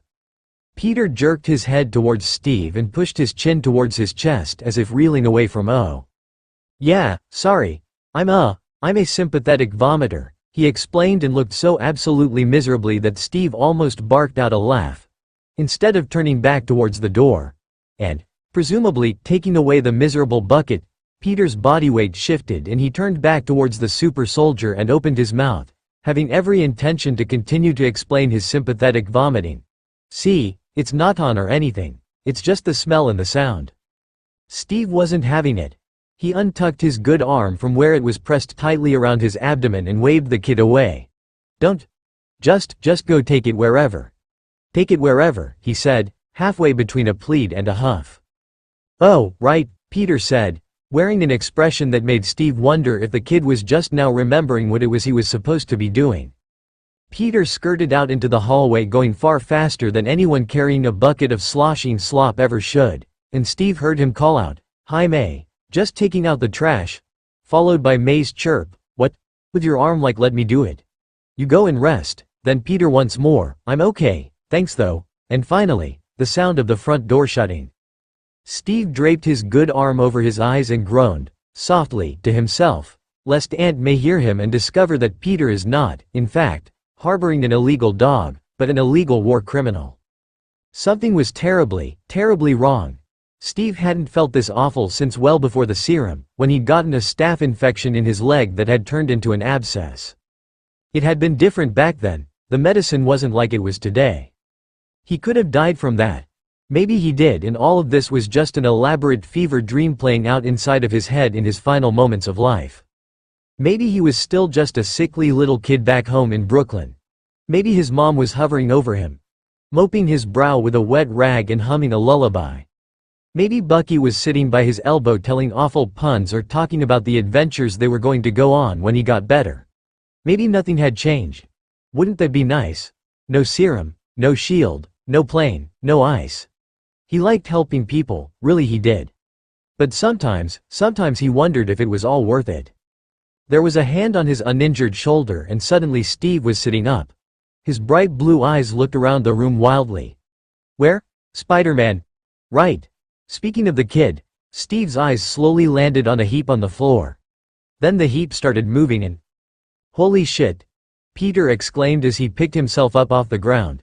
He was covered in blood. "Blood? No tomato sauce?" Steve's eyes widened. "Shit, kid, are you okay?" he demanded. He'd hit the kid. He'd knocked him clean across the room. Peter's head shot up and he raced for the door without any warning, abandoning the bowl and noodles and sauce without a warning. He was at the door just as it opened a crack and May asked, "Peter, what was that? What happened? Are you all right?" Thank the heavens for his spider sense. "Yeah, of course," Peter said as nonchalantly as was possible, was trying to shield Steve from May's view. I just tripped and accidentally dropped my bowl," Peter said, trailing off with a wince. May put her hands on her hips. "Peter, I've told you 1,000 times, no eating in your room. You know how the rats get in and I don't want another rat problem." Peter slipped out of the room, weaseling through the door to close it behind him. "Come on May," he said in his most innocent, most charming voice. You know, if we ever had rats again, I'd just pew, he said, holding out his good arm and firing pretend webs at imaginary rats. A small smile quirked across May's lips in spite of herself. So if this whole Avengers thing doesn't work out, it's good to know that your job options are open, she teased while trying to still sound somewhat stern. Peter smiled sheepishly. Yeah, that's me, your friendly neighborhood pest control. But seriously, Peter, no eating in your room, May reiterated. Peter shifted his weight. Just one bowl? He asked, holding up one finger. Because I'm hurt and, you know, with my healing factor, I've got to keep up my metabolism. May crossed her arms and seemed entirely unimpressed. She regarded him for a moment, looking him up and down before finally relenting. All right, just one. But you have to put your dishes in the sink right afterwards, she said. I will. Peter nodded and raced off towards the kitchen, throwing a bowl of spaghetti together and quickly returning to the door to his room. May, who hadn't moved an inch, held out her hand, pinky extended. Pinky promise? Peter snorted but, nevertheless, intertwined pinkies with her, pinky promise. That seemed well enough to appease his aunt, who finally smiled in full and reached out to ruffle her nephew's hair. All right, go and get some rest. Call me if you need anything. I will. Peter exclaimed and slipped back into his room once again, where Steve had just finished scooping up the stray noodles with a rag. No, it's okay. You don't have to do that, Peter exclaimed, feeling more than a little embarrassed by the fact that Captain America, himself and in the flesh, was cleaning up his messes. He ushered the soldier back to his crowded little bed and sat him down. Here, I got you this, he said, holding out the bowl of spaghetti. You fell asleep. You were out for a really long time. But, May made dinner and I figured you'd be hungry so. Carefully, Steve took the bowl and frowned down at it, brows knit together, searching for what to say. After a long silence, he lifted his head and asked, Are you all right? Peter, who'd taken to wiping sauce off of his dress, looked up sharply, with owlish eyes and asked, Yeah, of course, it was actually super cool. I mean, it was startling, but I guess I can't really blame you for it because I woke you up and this is a new place and all. You really didn't hit me all that hard. See? Didn't even damage the wall. Hey, how are you feeling by the way? Oh, also, sometimes May's cooking is kind of bad, so if you don't want to eat it, I can go out and get you something from the deli before it closes. And suddenly, Steve was, once again, regretting asking. The kid sure could talk. Somewhat amused, somewhat exasperated, and completely exhausted, he shook his head and rose to his feet, setting the bowl on the nightstand. Hey, where are you going? Peter asked. Do you have to pee? I can go distract May if you have to pee. Steve exhaled, long and weary. No, nothing like that, he said. Listen, Peter. I appreciate your help, I really do. But I can't stay here. It's too dangerous, for both of us. If somebody finds me, you could get into a lot of trouble and I'm not willing to risk that. Peter seemed surprised by this. Nevertheless, his posture didn't change, save for the fact that he crossed his arms, which only seemed to ground him further. He gave no indication that he had any intention of stepping aside, which made Steve both proud and frustrated. I am, Peter said simply. Then, he had the audacity to shrug casually as if it were nothing, as if he didn't face the risk of life in federal prison if anyone found Steve in his teeny tiny little apartment. Excuse me? Steve asked and immediately sat back down in an attempt to formulate a response.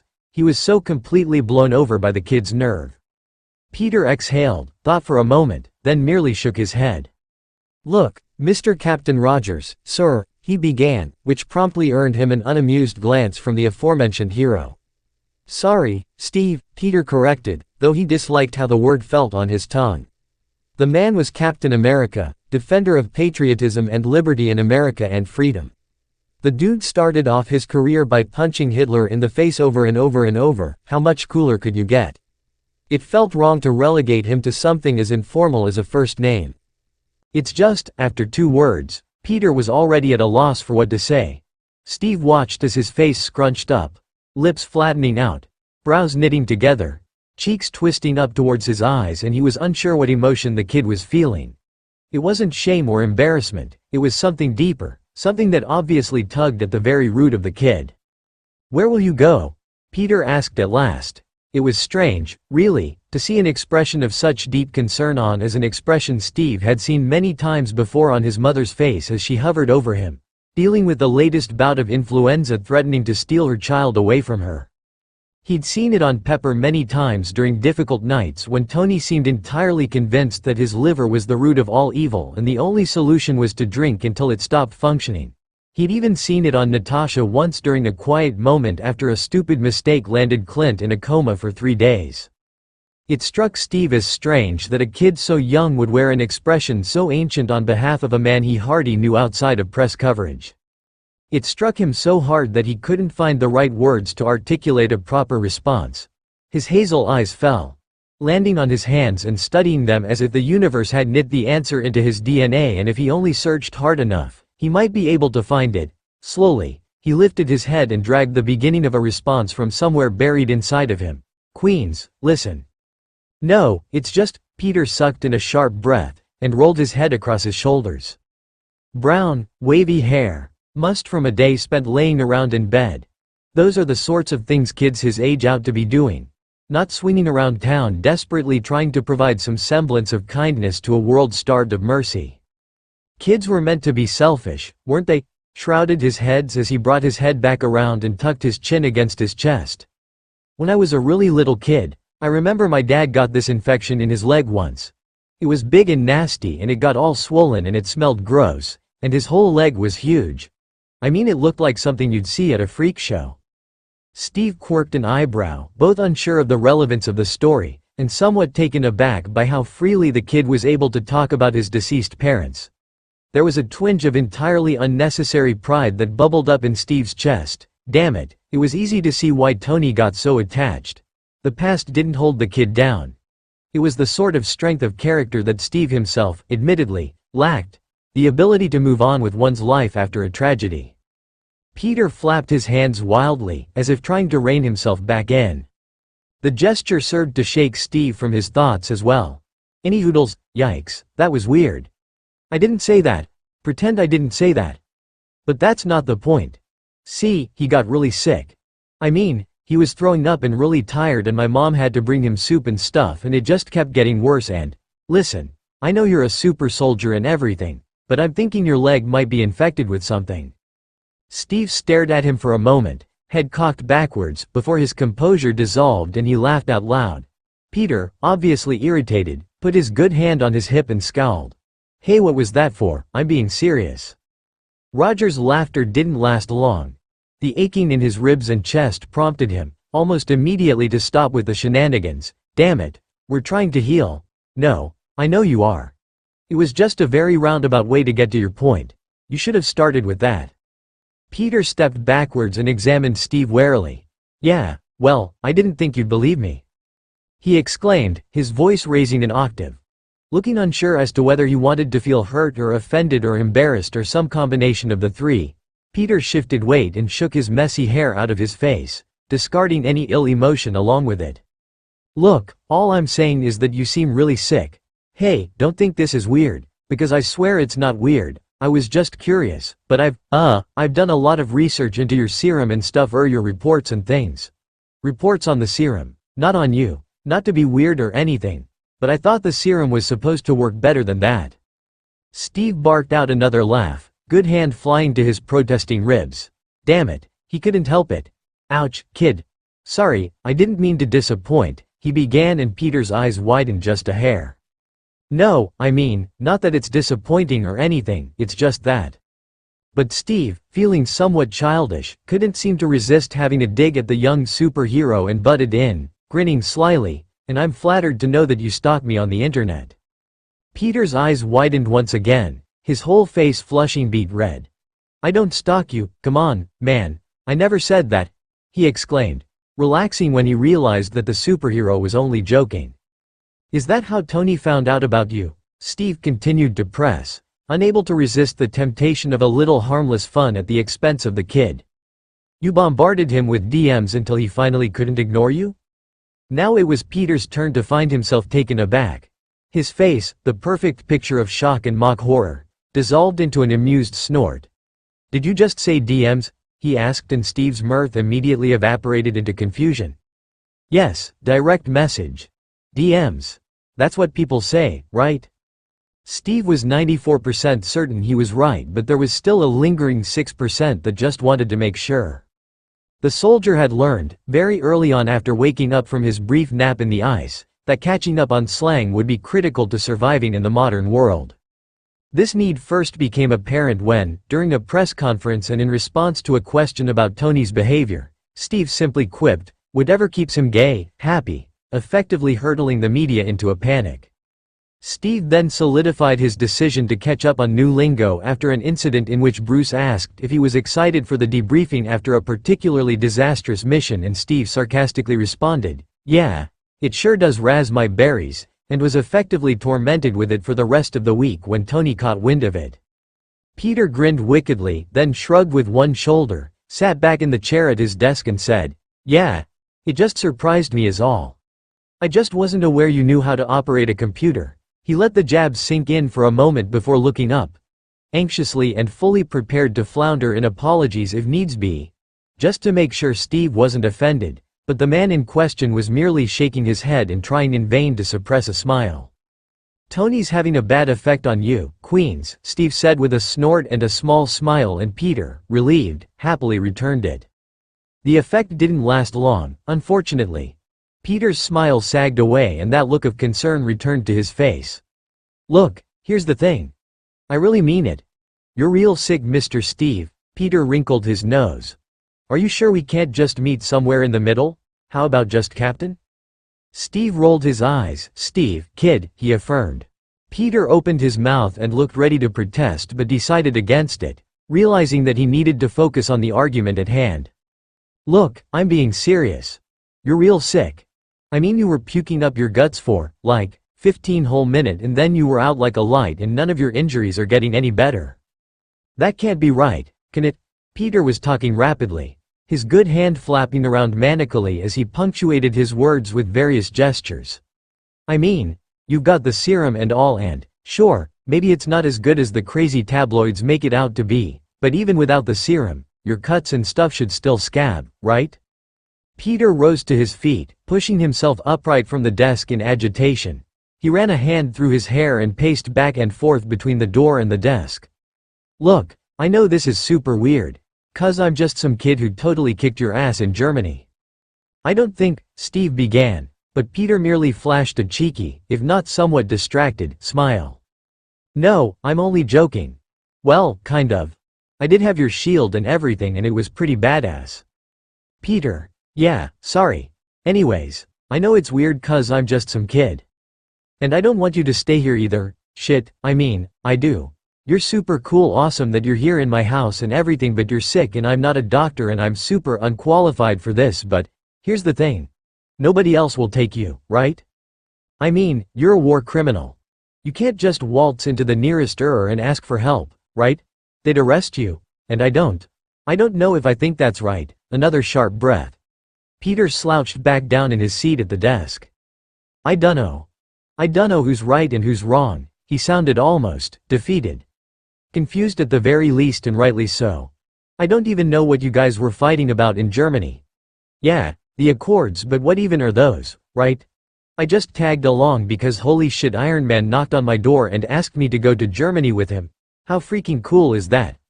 I mean, that was the best day of my whole life." Peter was grinning again. Then, he groaned and put his hands in his head. There was a long period of silence and Steve, in a strangely paternal moment, reached out to pat the kid on the back, to comfort him, to tell him they'd think of something, but the kid's head suddenly shot up and Steve, feeling shaken out of his trance, retracted his hand. "I'm not gonna turn you in. I mean, you're still a hero after all. You're still Captain America. And you saved my life. I'm not gonna we'll think of something. We'll figure it out. Just don't go yet, okay?" Peter pleaded. "You can't. Not like this, you'll get killed out there." Steve, somewhat overwhelmed by the bombardment of emotion and the sudden nausea that was creeping back into his stomach, opened his mouth to protest, but Peter cut him off. "I mean, you're Captain America and all, but I once went patrolling while I had the flu and it was miserable. It was a total nightmare. So I know how it is, and I know you're a lot more experienced and stuff, but this is really bad. So just stay one more night and we can figure it out." Steve was silent for a moment, considered the disheveled teen who was, in a strange sense, arguing for his life.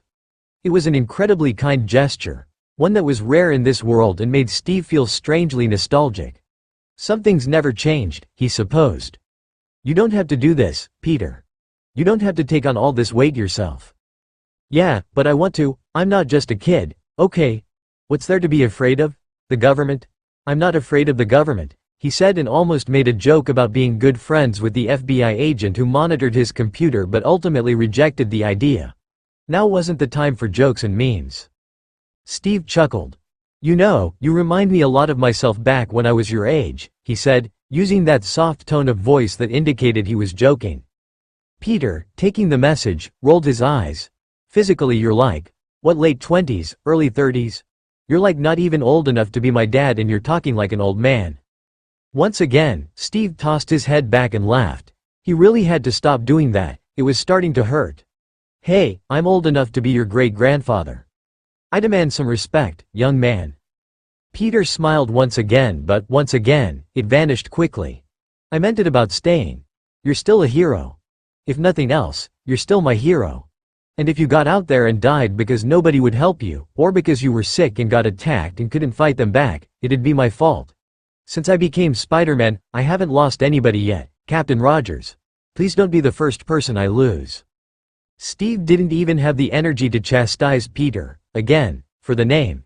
He just felt, emotionally drained and strangely touched by the gesture. Slowly, he nodded. All right, you win. But just for tonight." Peter's mood did a complete 180. With his victory secured, he punched the air in excitement, groaning when the action jostled his shoulder. He then nodded dutifully and said, "Okay, but first things first, we gotta figure out why your serum isn't working. Second, we gotta fix your leg. Both of those things, not necessarily in order. Also, you need to eat maize spaghetti. I promise it wasn't too bad this time," he said, thrusting the bowl into Steve's hand, and the super soldier had no choice but to acquiesce. "You know, I actually think I might know someone who could help," Steve offered, twirling the noodles around his fork. "You got a laptop I can borrow?" Peter nodded. "Yeah, of course. Who is it?" he asked, reaching under the bed to fish around for his laptop. Steve smirked. "How much do you know about Wakanda?"